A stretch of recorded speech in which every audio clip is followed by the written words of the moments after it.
ਸਮੂਹ ਦਰਸ਼ਕਾਂ ਦਾ ਆਵਾਜ਼ੇ ਪੰਜਾਬ ਪ੍ਰੋਗਰਾਮ 'ਚ ਚੈਨਲ ਪੰਜਾਬੀ ਤੇ ਗਲੋਬਲ ਪੰਜਾਬ ਤੇ ਸਵਾਗਤ ਹੈ।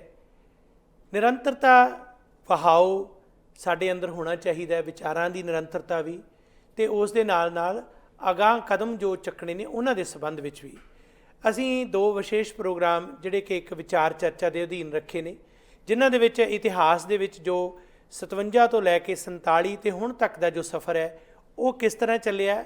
ਦੂਸਰਾ ਇਹ ਹੈ ਕਿ ਅੱਜ ਦੀਆਂ ਘਟਨਾਵਾਂ ਉਹਨਾਂ ਨਾਲ ਕਿਵੇਂ ਜੁੜਦੀਆਂ ਨੇ, ਜਿਨ੍ਹਾਂ ਨੂੰ ਲੈ ਕੇ ਅਸੀਂ ਚਿੰਤਤ ਹਾਂ। ਪੰਜਾਬ ਦੇ ਵਿੱਚ ਇਹਨਾਂ ਦਿਨਾਂ 'ਚ ਜੋ ਕੁਝ ਵਾਪਰ ਰਿਹਾ ਜਾਂ ਵਿਸ਼ਵ ਪੱਧਰੀ ਜੋ ਕੁਝ ਵਾਪਰ ਰਿਹਾ, ਉਸ ਸਾਰੇ ਵਰਤਾਰੇ ਨੂੰ ਵੇਖਣਾ ਬਣਦਾ ਹੈ। ਫਾਸ਼ੀਵਾਦੀ ਤਾਕਤਾਂ ਕਿਸ ਤਰ੍ਹਾਂ ਭਾਰੂ ਨੇ, ਪੁਲਿਸ ਪ੍ਰਸ਼ਾਸਨ ਦੇ ਹੱਥ 'ਚ ਕਿਵੇਂ ਤਾਕਤਾਂ ਨੇ, ਕਿਸ ਤਰ੍ਹਾਂ ਰੱਖਿਅਕ ਭੱਖਿਅਕ ਬਣੇ ਹੋਏ ਨੇ, ਜ਼ਾਲਮ ਕਿਸ ਤਰੀਕੇ ਨਾਲ ਹਮਲਾਵਰ ਰੁਖ ਅਖਤਿਆਰ ਕਰ ਰਹੇ ਨੇ, ਉਹਨੂੰ ਇੱਕ ਦੋਹੇ ਦੇ ਰੂਪ ਦੇ ਵਿੱਚ ਤੁਹਾਡੇ ਨਾਲ ਸਾਂਝੇ ਕਰਕੇ ਗੱਲ ਅੱਗੇ ਤੋਰਦੇ ਹਾਂ। ਘਰ ਬਚਣਾ ਹੈ ਕਿਸ ਤਰ੍ਹਾਂ, ਘਰ ਬਚਣਾ ਹੈ ਕਿਸ ਤਰ੍ਹਾਂ, ਚੋਰ ਤੇ ਕੁੱਤੀ ਯਾਰ। ਘਰ ਬਚਣਾ ਹੈ ਕਿਸ ਤਰ੍ਹਾਂ, ਚੋਰ ਤੇ ਕੁੱਤੀ ਯਾਰ, ਹੱਥੀਂ ਦੇਸ਼ ਲੁਟਾ ਰਿਹਾ, ਹੱਥੀਂ ਦੇਸ਼ ਲੁਟਾ ਰਿਹਾ, ਕਾਹਦਾ ਚੌਕੀਦਾਰ। ਸੋ ਕਿਸ ਕਿਸਮ ਦੇ ਚੌਕੀਦਾਰ ਨੇ ਉਹ ਲੋਕ, ਰੱਖਿਅਕ ਨੇ, ਜਿਹੜੇ ਆਪ ਹੀ ਆਪਣੀ ਉਮਦ ਆਵਾਮ ਨੂੰ ਤਬਾਹ ਕਰਨ 'ਤੇ ਤੁਲੇ ਹੋਏ ਨੇ। ਸੋ ਇਹਨਾਂ ਦੇ ਵਿੱਚ ਪੱਖ ਬਹੁਤ ਸਾਰੇ ਨੇ, ਜਿਵੇਂ ਪੁਲਿਸ ਦੇ ਜ਼ਾਲਮਾਨਾ ਚਿਹਰੇ ਦੀਆਂ ਤਸਵੀਰਾਂ ਸਾਹਮਣੇ ਆ ਰਹੀਆਂ ਨੇ, ਲੋਕ ਹਿੱਤਾਂ ਦੀ ਉਲੰਘਣਾ ਹੋ ਰਹੀ ਹੈ, ਹਕੂਮਤਾਂ ਜੋ ਸ਼ਾਮ-ਦਾਮ ਦੰਡ ਭੇਦ ਨੀਤੀ ਅਖਤਿਆਰ ਕਰ ਰਹੀਆਂ ਨੇ। ਇਹਨਾਂ ਸਾਰੀਆਂ ਗੱਲਾਂ ਨੂੰ ਲੈ ਕੇ ਤੁਹਾਡੇ ਨਾਲ ਸ਼ਾਮਲ ਹੋ ਰਹੇ ਨੇ ਸੀਨੀਅਰ ਜਰਨਲਿਸਟ ਗੁਰਪ੍ਰੀਤ ਸਿੰਘ ਜੀ। ਜੀ ਆਇਆਂ ਨੂੰ ਗੁਰਪ੍ਰੀਤ ਸਿੰਘ, ਸਵਾਗਤ ਹੈ ਤੁਹਾਡਾ। ਬਹੁਤ ਸ਼ੁਕਰੀਆ ਗੁਰੂਦਾਸ ਸਿੰਘ ਜੀ, ਮੰਚ ਮੁਹੱਈਆ ਕਰਨ ਲਈ, ਔਰ ਧੰਨਵਾਦ ਜੀ, ਦੋਹੇ ਲਈ ਮੁਬਾਰਕਬਾਦ। ਧੰਨਵਾਦ ਜੀ ਗੁਰਪ੍ਰੀਤ ਸਿੰਘ ਜੀ, ਬਹੁਤ ਸ਼ੁਕਰੀਆ। ਖਾਸ ਕਰਕੇ ਜਦੋਂ ਅਸੀਂ ਆਮ ਇਹ ਮੁਹਾਵਰਾ ਵਰਤਦੇ ਹਾਂ ਕਿ ਜਿਹੜਾ ਇੱਕ ਵਾਚ ਡੌਗ ਹੈ, ਜੇ ਘਰ ਦੇ ਵਿੱਚ ਇੱਕ ਕੁੱਤਾ ਇਸ ਕਰਕੇ ਰੱਖਿਆ ਜਾਂਦਾ ਹੈ ਕਿ ਘਰ ਸੁਰੱਖਿਅਤ ਹੋਵੇ, ਅਤੇ ਉਸ ਦੀ ਆਪਣੀ ਭੂਮਿਕਾ ਵੀ ਇਸ ਕਰਕੇ ਹੀ ਮਹੱਤਵਪੂਰਨ ਹੁੰਦੀ ਹੈ ਕਿ ਉਹ ਚੋਰ ਨੂੰ ਕਾਬੂ ਕਰੇ। ਪਰ ਅਫਸੋਸ ਇਹ ਮੁਹਾਵਰਾ ਵੀ ਪ੍ਰਚਲਿਤ ਹੋ ਗਿਆ ਲੋਕਾਂ 'ਚ ਕਿ ਚੋਰ ਤੇ ਕੁੱਤੀ ਰਲ ਗਏ ਨੇ। ਇਹਨੂੰ ਕਿਸੇ ਵੀ ਰੂਪ 'ਚ, ਚਾਹੇ ਸਿਆਸਤਦਾਨ ਬਨਾਮ ਜ਼ਾਲਮ ਲੋਕ ਹੋਣ, ਚਾਹੇ ਮੀਡੀਆ ਬਨਾਮ ਜ਼ਾਲਮ ਲੋਕ ਹੋਣ, ਜਾਂ ਕਿਤੇ ਵੀ ਜਿਹੜਾ ਵਾਚ ਡੌਗ ਰਲ ਜਾਂਦਾ ਤਾਂ ਫਿਰ ਉਹ ਚੌਕੀਦਾਰ ਨਾ ਰਿਹਾ, ਉਹ ਤਾਂ ਇੱਕ ਬਰਬਾਦੀ ਦੇ ਦੌਰ ਵੱਲ ਚੱਲ ਪਿਆ।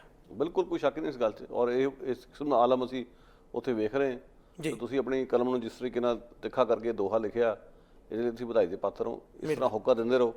ਸੋ ਜਿਹੜੇ ਜਾਲੀ ਕਿਸਮ ਦੇ ਚੌਕੀਦਾਰ ਨੇ, ਜਿਹੜੇ ਮਨ ਦੀਆਂ ਗੱਲਾਂ ਵੀ ਝੂਠੀਆਂ ਹੀ ਕਹਿੰਦੇ ਨੇ, ਉਹ ਗੱਲਾਂ ਉਹਨਾਂ ਨੇ ਮਨ ਦੀ ਤਾਂ ਹੈ ਨਹੀਂ ਗੀਆਂ, ਮਨ ਦੀਆਂ ਗੱਲਾਂ ਤਾਂ ਬਿਲਕੁਲ ਹੋਰ ਨੇ, ਵਿਪਰੀਤ ਨੇ, ਪਰ ਜੋ ਦੱਸਿਆ ਜਾ ਰਿਹਾ ਕੁਝ ਹੋਰ।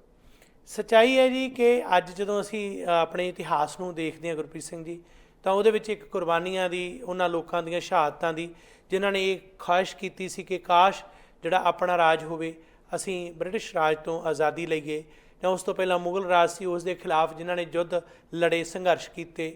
ਨਿਰੰਤਰਤਾ ਇਹ ਕਿਹਾ ਜਾਂਦਾ ਕਿ ਜੀ ਦੇਖੋ 800 ਸਾਲ ਬਾਅਦ ਜਿਹੜਾ ਹੈ ਸਾਡੇ ਖੂਨ ਨੂੰ ਆਜ਼ਾਦੀ ਮਿਲੀ। ਭਲਿਓ ਲੋਕੋ, ਜਿਹੜੀ ਆਜ਼ਾਦੀ ਲਈ ਲਗਾਤਾਰ ਕੌਮਾਂ ਲੜਦੀਆਂ ਰਹੀਆਂ, ਉਹਨਾਂ ਦੀ ਆਪਣੀ ਦੇਣ ਹੈ, ਪਰ ਉਹਨਾਂ ਦੀ ਝੋਲੀ 'ਚ ਕੀ ਪਾਇਆ, ਅੱਜ ਉਹਨਾਂ ਨੂੰ ਮਿਲਿਆ ਕੀ ਹੈ। ਉਹ ਗੱਲ ਹੋਈ ਕਿ ਜਿਹੜਾ ਕੁਝ ਕਿਹਾ ਗਿਆ ਉਸ ਦੇ ਉਲਟ ਸਾਰਾ ਕੁਝ ਵਾਪਰ ਰਿਹਾ। ਇੱਕ ਗਾਇਕਾ ਦੇ ਇੱਕ ਜਿਹੜੇ ਬੋਲ ਕਮਾਲ ਦੇ ਨੇ ਕਿ ਦਿਲ ਕੇ ਅਰਮਾਂ ਆਂਸੂਓਂ ਮੇਂ ਬਹਿ ਗਏ, ਹਮ ਵਫਾ ਕਰਕੇ ਵੀ ਤਨਹਾ ਰਹਿ ਗਏ, ਸ਼ਾਇਦ ਉਨਕਾ ਆਖਰੀ ਹੋ ਜੇ ਸਿਤਮ, ਹਰ ਸਿਤਮ ਇਹ ਸੋਚ ਕਰ ਹਮ ਸਹਿ ਗਏ। ਬਿਲਕੁਲ ਹਾਲਾਤ ਉਹੀ ਹੈ। ਲੋਕਾਂ ਨੂੰ ਤਾਂ ਸਿਰਫ ਬਰਦਾਸ਼ਤ ਕਰਨ ਲਈ, ਮਤਲਬ ਇਸ ਗੱਲ ਦੀ ਆਸ ਕੀਤੀ ਜਾਂਦੀ ਕਿ ਅਸੀਂ ਜ਼ੁਲਮ ਕਰਾਂਗੇ, ਤੁਸੀਂ ਬਰਦਾਸ਼ਤ ਕਰੀ ਚੱਲੋ ਜੀ। ਮਤਲਬ ਇੱਕ ਤਾਂ ਹੋਇਆ ਕਿ ਤੁਸੀਂ ਕਿਸੇ ਨੂੰ ਹਮਲਾ ਕਰਦੇ ਹੋ, ਕਿਸੇ ਨੂੰ ਦਬਾਉਂਦੇ ਹੋ, ਫਿਰ ਕਹੋਗੇ ਮਾਰਾਂਗੇ ਵੀ ਤੇ ਰੋਣ ਵੀ ਨਹੀਂ ਦੇਣਾ। ਤੇ ਜੇ ਤੁਸੀਂ ਮਤਲਬ ਸੀ ਵੀ ਕਰਦੇ ਹੋ, ਉਫ ਵੀ ਕਰਦੇ ਹੋ, ਤੇ ਤੁਹਾਡੇ ਤੇ ਹੋਰ ਜ਼ੁਲਮ ਢਾਏ ਜਾਂਦੇ। ਸੋ ਇਸ ਕਿਸਮ ਦਾ ਹਾਲਾਤ ਬਣੇ ਹੋਏ, ਨਿਰਾਸ਼ਤਾ ਹੀ ਹੁੰਦੀ ਆ। ਸੋ ਅਸੀਂ ਵੇਖਦੇ ਹਾਂ ਕਿ ਪਿਛਲੀਆਂ ਸਰਕਾਰਾਂ ਸੀਗੀਆਂ ਭਾਰਤ ਵਿੱਚ, ਜਿਹਨਾਂ ਨੇ ਸੈਕੂਲਰਿਜ਼ਮ ਨੂੰ ਜਮਾ ਪਾਇਆ ਸੀਗਾ, ਉਹ ਨਹੀਂ ਸੀ ਮਾਣ, ਤੇ ਜਿਹੜੀ ਹੁਣ ਸਰਕਾਰ ਸੈਕੂਲਰ ਹੈ ਹੀ ਨਹੀਂ, ਉਹ ਤੋਂ ਅਸੀਂ ਕੀ ਆਸ ਕਰ ਸਕਦੇ। ਜਦੋਂ ਅਸੀਂ ਆਪਣੀ ਪੰਜਾਬ ਦੀ ਗੱਲ ਵੀ ਕਰਦੇ ਹਾਂ, ਅਸੀਂ ਚਾਹੇ ਵਿਦੇਸ਼ਾਂ 'ਚ ਬੈਠੇ ਹੋਈਏ, ਕਿਤੇ ਵੀ ਹੋਈਏ, ਤਾਂ ਸਾਨੂੰ ਇਹ ਹੁੰਦਾ ਕਿ ਉੱਥੋਂ ਜਿਹੜੀ ਹਵਾ ਜਿਹੜੀ ਹੈ ਕਿ ਠੰਡੀ ਹਵਾ ਦੇ ਬੁੱਲੇ ਆਉਣ, ਖੁਸ਼ਗਵਾਰ ਹਵਾ ਹੋਵੇ। ਬਿਲਕੁਲ ਜੀ। ਅਸੀਂ ਜਦੋਂ ਉੱਥੋਂ ਕੋਈ ਨਾ ਕੋਈ ਐਸੀ ਘਟਨਾ ਦੇਖਦੇ ਹਾਂ ਜਿਹੜੀ ਦਿਲ ਵਲੂੰਧਰ ਦਿੰਦੀ ਹੈ, ਉਹਨਾਂ ਘਟਨਾਵਾਂ ਦੇ ਨਾਲ ਇਨਸਾਨ ਜਿਹੜਾ ਪੂਰੀ ਤਰ੍ਹਾਂ ਕੰਬ ਉੱਠਦਾ ਹੈ। ਹਾਲੀਆ ਘਟਨਾਵਾਂ ਦੇ ਵਿੱਚੋਂ ਇੱਕ ਦੋ ਜ਼ਿਕਰ ਜਿਹੜੇ ਮਹੱਤਵਪੂਰਨ ਹੈ, ਜਿਨ੍ਹਾਂ 'ਤੇ ਗੱਲਬਾਤ ਕਰਨੀ ਬਣਦੀ ਹੈ। ਪਹਿਲੀ ਗੱਲ ਤਾਂ ਇਹ ਹੈ ਕਿ ਪਿਛਲੇ ਦਿਨਾਂ ਦੇ ਵਿੱਚ ਇੱਕ ਜਿਹੜੀ ਕਵੈਤ ਚਲਾਈ ਗਈ ਕਿ ਇੱਕ ਪੁਲਿਸ ਵਾਲੇ ਬਨਾਮ ਇੱਕ ਨਿਹੰਗ ਸਿੰਘ ਦੇ ਵਿੱਚ ਜੋ ਝੜਪ ਹੋਈ, ਜਿਸ ਦੇ ਵਿੱਚ ਪੁਲਿਸ ਵਾਲੇ ਦਾ ਗੁੱਟ ਵੱਢਿਆ ਗਿਆ, ਜੋ ਨਿੰਦਣਯੋਗ ਕਾਰਵਾਈ ਸੀ। ਉਸ ਤੋਂ ਬਾਅਦ ਇੱਕ ਪ੍ਰਚਾਰ ਸ਼ੁਰੂ ਕਰ ਦਿੱਤਾ ਗਿਆ ਉਸ ਤੋਂ ਮਗਰੋਂ ਕੀ ਕਲਾਕਾਰ ਕੀ ਅੱਗੇ ਪਿੱਛੇ ਕੋਈ ਮਗਰ ਨਾ ਰਿਹਾ, ਸਾਰਿਆਂ ਨੇ ਆਪਣੇ ਆਪਣੇ ਸਿਰ 'ਤੇ ਕਲਗੀ ਲਗਾਉਣ ਦੇ ਵਾਸਤੇ ਜਸ ਗਾਉਣਾ ਸ਼ੁਰੂ ਕਰ ਦਿੱਤਾ ਕਿ ਕਮਾਲ ਹੈ ਜੀ, ਪੁਲਿਸ ਬਹੁਤ ਵਧੀਆ ਹੈ। ਠੀਕ ਹੈ, ਜਿਹੜੇ ਪ੍ਰਸ਼ਾਸਨ ਪੁਲਿਸ ਵਾਲੇ ਚੰਗਾ ਕੰਮ ਕਰਦੇ ਨੇ ਉਹਨਾਂ ਨੂੰ ਸਲੂਟ ਹੈ। ਜਿਨ੍ਹਾਂ ਨੇ ਲੋਕਾਂ ਦੇ ਵਾਸਤੇ ਕੰਮ ਕੀਤਾ ਉਹਨਾਂ ਦਾ ਫਰਜ਼ ਵੀ ਹੈ, ਉਹਨਾਂ ਦੇ ਵਾਸਤੇ ਉਹਨਾਂ ਦੀ ਚੋਣ ਕੀਤੀ ਗਈ ਹੈ ਅਤੇ ਬਣਦਾ ਵੀ ਹੈ, ਜਿਹੜਾ ਕਿ ਸ਼ਲਾਘਾਯੋਗ ਹੈ। ਪਰ ਉਹ ਲੋਕ ਜਿਨ੍ਹਾਂ ਨੇ ਲਗਾਤਾਰ ਦਹਾਕਿਆਂ ਤੋਂ ਜ਼ੁਲਮ ਢਾਏ, ਲਗਾਤਾਰ ਜਿਨ੍ਹਾਂ ਦੇ ਜ਼ੁਲਮਾਂ ਦੀ ਦਾਸਤਾਨ ਦੱਸਦਿਆਂ ਦਿਲ ਕੰਬ ਉੱਠਦਾ, ਉਹ ਕਿਹੜੇ ਖਾਤੇ 'ਚ ਪਾਉਂਗੇ? ਉਹ ਲੋਕ ਜਿਹੜੇ ਅੱਜ ਵੀ ਢਾਹ ਰਹੇ ਨੇ। ਅੱਜ ਜਦੋਂ ਅਸੀਂ ਇਹ ਗੱਲ ਕਰ ਰਹੇ ਹਾਂ, ਹੁਣੇ 70 ਵਿਸ਼ੇ ਹੋਏ ਨੇ ਇੱਕ ਘਰ ਦੇ ਵਿੱਚ ਲਖਣ ਕੇ ਪੱਡੇ ਇੱਕ ਨੌਜਵਾਨ ਪੁੱਤਰ ਅਰਵਿੰਦਰਪਾਲ ਸਿੰਘ, ਜਿਸ ਨੌਜਵਾਨ ਪੁੱਤਰ ਨੂੰ ਜਿਹੜੇ ਠੀਕਰੀ ਪਹਿਰੇ ਤੇ ਪਿੰਡ ਦੇ ਜਵਾਨ ਕਿ ਬਾਹਰੋਂ ਕੋਈ ਨਸ਼ਾ ਵੇਚਣ ਨਾ ਆਵੇ, ਬਾਹਰੋਂ ਕੋਈ ਦਾਖਲਾ ਨਾ ਕਰੇ, ਆਪਣੀ ਉਸ ਲਈ ਨਿਸ਼ਕਾਮਤਾ ਦੇ ਵਿੱਚ ਸੇਵਾ ਨਿਭਾ ਰਹੇ ਨੇ। ਕੋਵਿਡ-19 ਇਸ ਕਰੋਨਾ ਦੇ ਦਿਨਾਂ ਵਿੱਚ ਇੱਕ ਪੁਲਿਸ ਵਾਲੇ ਨੂੰ ਗੱਡੀ ਤੋਂ ਰੋਕਿਆ, ਰੋਕਣ ਤੋਂ ਬਾਅਦ ਉਸ ਨੇ ਜੋ ਰਿਐਕਸ਼ਨ ਕੀਤਾ ਕਿ ਉਹਨਾਂ 'ਤੇ ਗੋਲੀ ਚਲਾ ਦਿੱਤੀ। ਗੋਲੀ ਚਲਾ ਕੇ ਇੱਕ ਦੀ ਮੌਤ ਹੋ ਗਈ, ਦੂਸਰਾ ਗੰਭੀਰ ਜ਼ਖਮੀ ਹੋ ਗਿਆ ਅਤੇ ਮਰਨ ਵਾਲਾ ਅੰਤਰਰਾਸ਼ਟਰੀ ਪੱਧਰ ਦਾ ਜਾਫੀ ਸੀ, ਖਿਡਾਰੀ ਸੀ, ਜਿਹੜਾ ਕਿ ਅਰਵਿੰਦਰ ਸਿੰਘ ਲਖਣ ਕੇ ਪੱਡੇ ਸੀ। ਹੁਣ ਉਸ ਨੌਜਵਾਨ ਦੀ ਜਿਸ ਤਰੀਕੇ ਨਾਲ ਬੇਰਹਿਮੀ ਨਾਲ ਹੱਤਿਆ ਕੀਤੀ ਗਈ ਹੈ, ਉਸ ਹੱਤਿਆ ਤੋਂ ਬਾਅਦ ਮੂੰਹ 'ਚ ਘੁੰਗਣੀਆਂ ਪਾ ਲਈਆਂ ਉਹਨਾਂ ਸਾਰੇ ਲੋਕਾਂ ਨੇ ਜਿਹੜੇ ਬੱਲੇ ਬੱਲੇ ਤੇ ਜਸ ਕਰ ਰਹੇ ਸਨ ਕਿ ਪੁਲਿਸ ਨੂੰ ਇੱਕ ਜਿਹੜੀ ਕਲੀਨ ਚਿੱਟ ਹਮੇਸ਼ਾ ਦੇ ਕੇ ਰੱਖੋ ਅਤੇ ਉਹਦੀ ਪ੍ਰਸ਼ੰਸਾ ਕਰੋ। ਕੀ ਕਹਿਣਾ ਚਾਹੋਗੇ? ਦੇਖੋ, ਇਕੱਲੀ ਆ ਪੱਡੇ ਵਾਲੀ ਗੱਲ ਨਹੀਂ, ਜਿਹੜਾ ਇੱਕ ਦੂਜਾ ਇੰਸੀਡੈਂਟ ਵੀ ਹੋਇਆ ਕਿ ਮੁਲਤਾਨੀ ਕੇਸ ਦੇ ਵਿੱਚ ਸੁਮੇਸ਼ ਸਿੰਘ ਸੈਣੀ ਦੇ ਖਿਲਾਫ ਹੁਣੇ ਹਾਲ ਹੀ ਵਿੱਚ ਪਰਚਾ ਹੋਇਆ। ਸੋ ਉਸ ਦੇ ਬਾਅਦ ਅਸੀਂ ਵੇਖਦੇ ਹਾਂ ਕਿ ਕਿੰਨੇ ਕੁ ਲੋਕ ਬੁਰੇ ਆਏ ਨੇ, ਤਖਤੀਆਂ ਲੈ ਕੇ ਆਪਣੇ ਹੱਥਾਂ ਦੇ ਵਿੱਚ ਜਾਂ ਬਿੱਲੇ ਲਾਏ ਉਹਨਾਂ ਨੇ ਕਿ ਜਿਸ ਵਿੱਚ ਕਿਹਾ ਹੋਵੇ ਕਿ ਮੈਂ ਜਿਹੜਾ ਅਰਵਿੰਦਰ ਸਿੰਘ ਲਖਣ ਕੇ ਪੱਡਾ ਆ ਜਾਂ ਮੈਂ ਮੁਲਤਾਨੀ ਹਾਂ। ਹਰਜੀਤ ਦੇ ਲਈ ਤਾਂ ਹਰ ਕੋਈ ਆ ਗਿਆ ਸੀ ਉੱਥੇ। ਔਰ ਉਹ ਜਿਹੜਾ ਤੁਸੀਂ ਹੋਏ ਜਾਂ ਈਵਨ ਜਿਹੜੇ ਕੁਝ ਜਿਹੜੇ ਡਾਕਟਰ ਅਮਰਜੀਤ ਸਿੰਘ ਨੇ TV 84 ਵਾਲੇ, ਉਹਨਾਂ ਨੇ ਬੜੀ ਜ਼ਿੰਮੇਵਾਰੀ ਨਾਲ ਬਾਰ-ਬਾਰ ਹਰ ਮੰਚ 'ਤੇ ਆਪਣੀ ਇਹ ਗੱਲ ਕਹਿੰਦੇ ਆ, ਇਸ ਗੱਲ 'ਤੇ ਜ਼ੋਰ ਦਿੱਤਾ ਕਿ ਜੋ ਹੋਇਆ ਨਿੰਦਣਯੋਗ ਸੀ। ਮਤਲਬ ਨਿੰਦਾ ਤੁਸੀਂ ਕੀਤੀ ਹੈ, ਫਿਰ ਵੀ ਜਿਹੜਾ ਹੈ ਉਸ ਨੂੰ ਗੱਲ ਨੂੰ ਅੱਖੋਂ ਪਰੋਖੇ ਕਰਕੇ ਇਸ ਕਿਸਮ ਦੀ ਇਲਜ਼ਾਮ ਤਰਾਸ਼ੀ ਕਰਨ ਦੀ ਕੋਸ਼ਿਸ਼ ਕੀਤੀ ਕਿ ਜਿਵੇਂ ਹਰਜੀਤ ਉੱਤੇ ਹੋਏ ਹਮਲੇ ਨੂੰ ਕੋਈ ਜਸਟੀਫਾਈ ਕਰ ਰਿਹਾ। ਦਰਅਸਲ ਦੁੱਖ ਦੀ ਗੱਲ ਹੈ ਕਿ ਹਰਜੀਤ ਸਿੰਘ ਵਾਲੇ ਕੇਸ ਜਿਵੇਂ ਲੋਕਾਂ ਨੇ ਆਪਣੀ ਇਕਮੁੱਠਤਾ ਸ਼ੋਅ ਕੀਤੀ ਹੈ, ਉਹ ਇਹਨਾਂ ਲੋਕਾਂ ਨਾਲ ਨਹੀਂ ਸ਼ੋਅ ਕੀਤੀ ਗਈ। ਸੋ ਵਾਕਈ ਤੁਹਾਡਾ ਇਹ ਜਿਹੜਾ ਗਿਲਾ ਬਿਲਕੁਲ ਵਾਜਬ ਹੈ। ਸੋ ਇਸ ਵਿੱਚ ਜਿਹੜਾ ਇਹ ਪੱਖਪਾਤ ਹੈ ਉਸ ਦੀ ਮਿਸਾਲ ਹੈ। ਦੂਜਾ, ਸਟੇਟ ਦੇ ਹੱਕ 'ਚ ਭੁਗਤਣ ਦੇ ਲਈ ਹਰ ਕੋਈ ਤਤਪਰ ਹੈ, ਪਰ ਸਟੇਟ ਦਾ ਆਪਣਾ ਜਿਹੜਾ ਜਾਬਰਾਨਾ ਕਿਰਦਾਰ ਹੈ ਉਸ ਦੇ ਖਿਲਾਫ ਗੱਲਬਾਤ ਕਰਨ ਦੀ ਨਿਸ਼ਠਾ ਜਿਹੜੀ ਹੈ ਉਸ ਦੀ ਬੜੀ ਵੱਡੀ ਘਾਟ ਮਹਿਸੂਸ ਕੀਤੀ ਜਾ ਰਹੀ ਹੈ। ਸੋ ਦੁੱਖ ਦੀ ਗੱਲ ਹੈ ਕਿ ਇਹ ਉਹ ਨੌਜਵਾਨ ਜਿਹੜੇ ਨਸ਼ਾ ਰੋਕ ਰਹੇ ਸੀਗੇ, ਉਹਨਾਂ 'ਤੇ ਹਮਲਾ।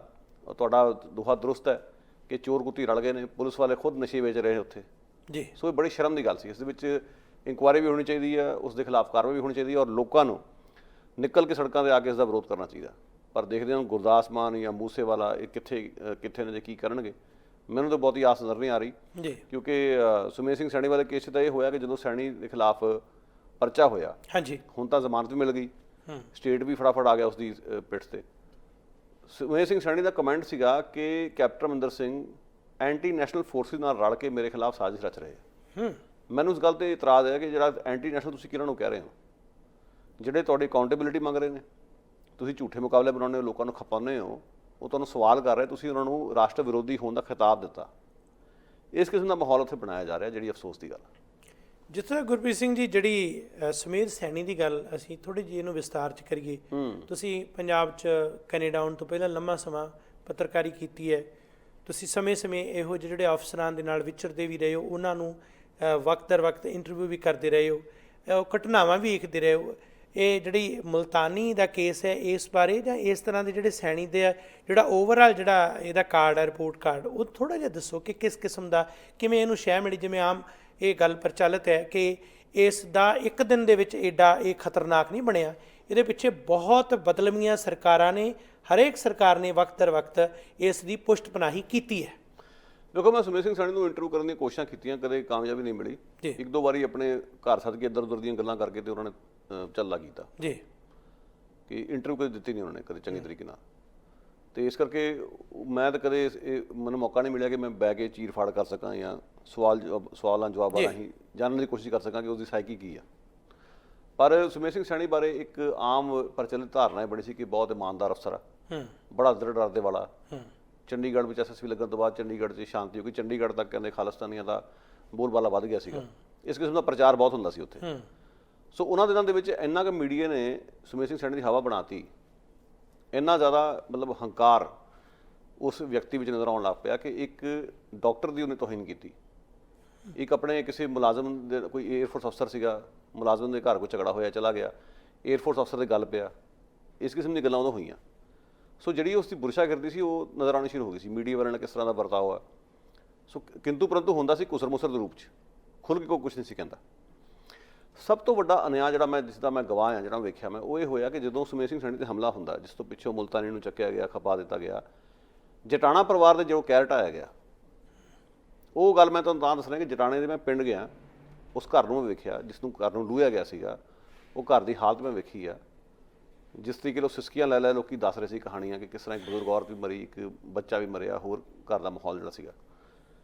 ਤੁਹਾਡੇ 'ਤੇ ਕੋਈ ਵਿਅਕਤੀ ਹਮਲਾ ਕਰਦਾ, ਤੁਹਾਡੀ ਵਿਚਾਰਕ ਲੜਾਈ ਉਸ ਵਿਅਕਤੀ ਨਾਲ ਹੋ ਸਕਦੀ ਹੈ, ਤੁਸੀਂ ਉਸ ਦੇ ਟੱਬਰ ਨੂੰ ਖਪਾ ਦਿਓ, ਇਹ ਤਾਂ ਦਰਿੰਦਗੀ ਆ। ਔਰ ਬਾਅਦ 'ਚ ਪਰਤਾਂ ਖੁੱਲੀਆਂ ਕਿ ਅਜੀਤ ਸਿੰਘ ਪੂਲਾ, ਜਿਸ ਨੂੰ ਉਸਦੀ ਪੁਸ਼ਤ ਬਣਾਈ ਸੀ ਸੁਮੇਧ ਸਿੰਘ ਸੈਣੀ ਦੀ, ਉਹ ਪੂਰੇ ਆਪਣੇ ਨਿਹੰਗਾਂ ਦੀ ਬ੍ਰਿਗੇਡ ਲੈ ਕੇ, ਚੰਡੀਗੜ੍ਹ ਪੁਲਿਸ ਦੀਆਂ ਗੱਡੀਆਂ ਲੈ ਕੇ ਉੱਥੇ ਗਿਆ, ਉਹਨੇ ਹਮਲਾ ਕੀਤਾ ਉਸ ਘਰ ਦੇ ਉੱਤੇ। ਵੈਸੇ ਬਾਈ ਦੇ ਵੇ ਮੈਂ ਅਜੀਤ ਸਿੰਘ ਪੂਲੇ ਨੂੰ ਮਿਲਿਆ, ਉਹਦਾ ਵੀ ਇੰਟਰਵਿਊ ਕੀਤਾ ਹੋਇਆ, ਉਹਨੂੰ ਵੀ ਪੂਰੀ ਸਟੇਟ ਪ੍ਰੋਟੈਕਸ਼ਨ ਸੀਗੀ। ਅੱਛਾ। ਜਿਹੜੀ ਆਕੜਖੋਰੀ ਨਾਲ ਉਹ ਗੱਲਾਂ ਕਰਦਾ ਸੀ ਮੀਡੀਆ ਵਾਲੇ ਨਾਲ, ਜਿਵੇਂ ਆਪ ਉਹ ਬਹੁਤ ਵੱਡਾ ਮਾਰ, ਕਿ ਬਹੁਤ ਵੱਡਾ ਕੋਈ ਨੀਤੀਵਾਨ ਹੋਵੇ। ਔਰ ਜਿੱਦਾਂ ਉਹ ਚੰਡੀਗੜ੍ਹ ਦੇ 17 ਸੈਕਟਰ 'ਚ ਪਲਾਜ਼ੇ ਦੇ ਵਿੱਚ ਤੁਰਿਆ ਫਿਰਦਾ ਸੀ ਸ਼ਰੇਆਮ, ਆਪਣੇ ਅਮਲਾ ਫੈਲਾ ਲੈ ਕੇ, ਨਾਲ ਉਹਨਾਂ ਕੋਲ ਸਰਕਾਰੀ ਅਸਲਾ ਹੁੰਦਾ ਸੀਗਾ, ਕਦੇ ਸਟੋਰ 'ਚ ਵੜ, ਕਦੇ ਉੱਥੇ ਵੜ, ਸ਼ਰਾਬ ਨਾਲ ਗੁੱਟ ਹੋਇਆ। ਮੈਂ ਇੱਕ ਵਾਰੀ ਵੇਖਿਆ ਕਿ ਤੁਰਿਆ ਫਿਰੇ ਉੱਥੇ 17 ਸੈਕਟਰ ਦੇ ਵਿੱਚ। ਸੋ ਇਸ ਤਰ੍ਹਾਂ ਉਹਨਾਂ ਦੀ ਇੱਕ ਤਰੀਕੇ ਦਾ ਇੱਕ ਤੰਦੂਆ ਜਾਲ ਜਿਹੜਾ ਬਣਿਆ ਸੀਗਾ ਚੰਡੀਗੜ੍ਹ ਦੇ ਵਿੱਚ, ਮਾਫੀਆ ਜਿਵੇਂ ਕੰਮ ਕਰਦਾ, ਉਸ ਦੀਆਂ ਇਹ ਨਿੱਕੀਆਂ ਨਿੱਕੀਆਂ ਝਲਕਾਂ ਹੀ ਨੇ। ਇੱਕ ਗੁਰਦੁਆਰਾ ਸੀਗਾ, ਉਹ ਕਬਜ਼ੇ 'ਚ ਕੀਤਾ ਹੋਇਆ ਸੁਮੇਧ ਸਿੰਘ ਸੈਣੀ ਨੇ, ਉਹ ਜਿਹੜਾ ਮਾਫ ਕਰਨਾ ਪੂਲੇ ਨੇ, ਕਬਜ਼ਾ ਵੀ ਸੁਮੇਧ ਸਿੰਘ ਸੈਣੀ ਨੇ ਦਵਾਇਆ ਸੀਗਾ ਜੀ। ਔਰ ਪਰਮ ਰਾਜ ਨਾਲ ਉਹਦਾ ਆਉਣਾ ਜਾਣਾ, ਉੱਠਣੀ ਬੈਠਣੀ ਹੁੰਦੀ ਸੀ ਉੱਥੇ, ਉਸੇ ਗੁਰਦੁਆਰੇ ਦੇ ਵਿੱਚ ਜਿੱਥੇ ਨਿਹੰਗ ਪੂਲੇ ਦਾ ਅੱਡਾ ਬਣਾਇਆ ਸੀ। ਉੱਥੇ ਆਂਢ ਗੁਆਂਢ ਲੋਕੀ ਦੱਸਦੇ ਵੀ ਹੈ ਕਿ ਕਈ ਵਾਰੀ ਇਹ ਲਾਚੜ ਕੇ ਸ਼ਰਾਬਾਂ ਪੀ ਕੇ ਉੱਥੇ ਖੱਪ ਪਾਉਂਦੇ ਸੀ, ਹਵਾਈ ਫਾਇਰ ਵੀ ਕਰਦੇ ਹੁੰਦੇ ਸੀਗੇ। ਸੋ ਇਹ ਸਾਰਾ ਮਾਹੌਲ ਅਸੀਂ ਵੇਖਿਆ ਕਿ ਸਟੇਟ ਨੇ ਕਿਵੇਂ ਪ੍ਰੋਟੈਕਟ ਕੀਤਾ। ਸੋ ਸੁਮੇਧ ਸਿੰਘ ਸੈਣੀ ਨੂੰ ਸਟੇਟ ਨੇ ਡਟ ਕੇ ਪ੍ਰੋਟੈਕਟ ਕੀਤਾ, ਔਰ ਖਾਸ ਤੌਰ 'ਤੇ ਕੇਂਦਰ ਵੱਲੋਂ ਉਸ ਨੂੰ ਪ੍ਰੋਟੈਕਸ਼ਨ ਮਿਲੀ ਹੋਈ ਸੀ। ਇਹੀ ਵਜ੍ਹਾ ਹੈ ਕਿ ਬਾਦਲਾਂ ਦੇ ਰਾਜ ਵਿੱਚ ਵੀ ਉਸਦੀ ਚੜ੍ਹਾਈ ਸੀ, ਕਾਂਗਰਸੀਆਂ ਦੇ ਰਾਜ ਵਿੱਚ ਵੀ ਚੜ੍ਹਾਈ ਸੀ, ਗਵਰਨਰੀ ਰਾਜ ਵਿੱਚ ਤਾਂ ਕਹਿਣਾ ਹੀ ਕੀ। ਸੋ ਸੁਮੇਧ ਸਿੰਘ ਸੈਣੀ ਹਰ ਮਤਲਬ ਦੌਰ ਦੇ ਵਿੱਚ ਉਸ ਦੀ ਬੱਲੇ ਬੱਲੇ ਰਹੀ ਹੈ। ਔਰ ਸ਼ਰਮ ਦੀ ਗੱਲ ਕਿ DGP ਉਸ ਨੂੰ ਬਣਾਇਆ ਉਹਨਾਂ ਨੇ, ਜਿਹੜੇ ਆਪਣੇ ਨੂੰ ਪੰਥਕ ਕਹਿੰਦੇ, ਕਹਾਉਂਦੇ ਆਪਣੇ ਆਪ ਨੂੰ, ਅਕਾਲੀ ਦਲ, ਉਹਨਾਂ ਨੇ ਬਣਾਇਆ। ਫਿਰ ਜਦੋਂ ਸੁਮੇਧ ਸਿੰਘ ਸੈਣੀ ਨੂੰ ਚੰਡੀਗੜ੍ਹ SSP ਲਾਉਣਾ ਸੀ ਜਾਂ ਅਗਾਂਹ IG ਲਾਉਣ ਦੀ ਗੱਲ ਚੱਲੀ ਇੱਕ ਵਾਰੀ ਇੱਕ ਦੌਰ 'ਚ, ਤਾਂ BJP ਨੇ, ਅਕਾਲੀਆਂ ਨੇ ਉਸ ਦੀ ਸਪੋਰਟ ਕੀਤੀ ਹੈ ਕਿ ਇਹਨੂੰ DGP IG ਲਾਓ ਚੰਡੀਗੜ੍ਹ ਦਾ।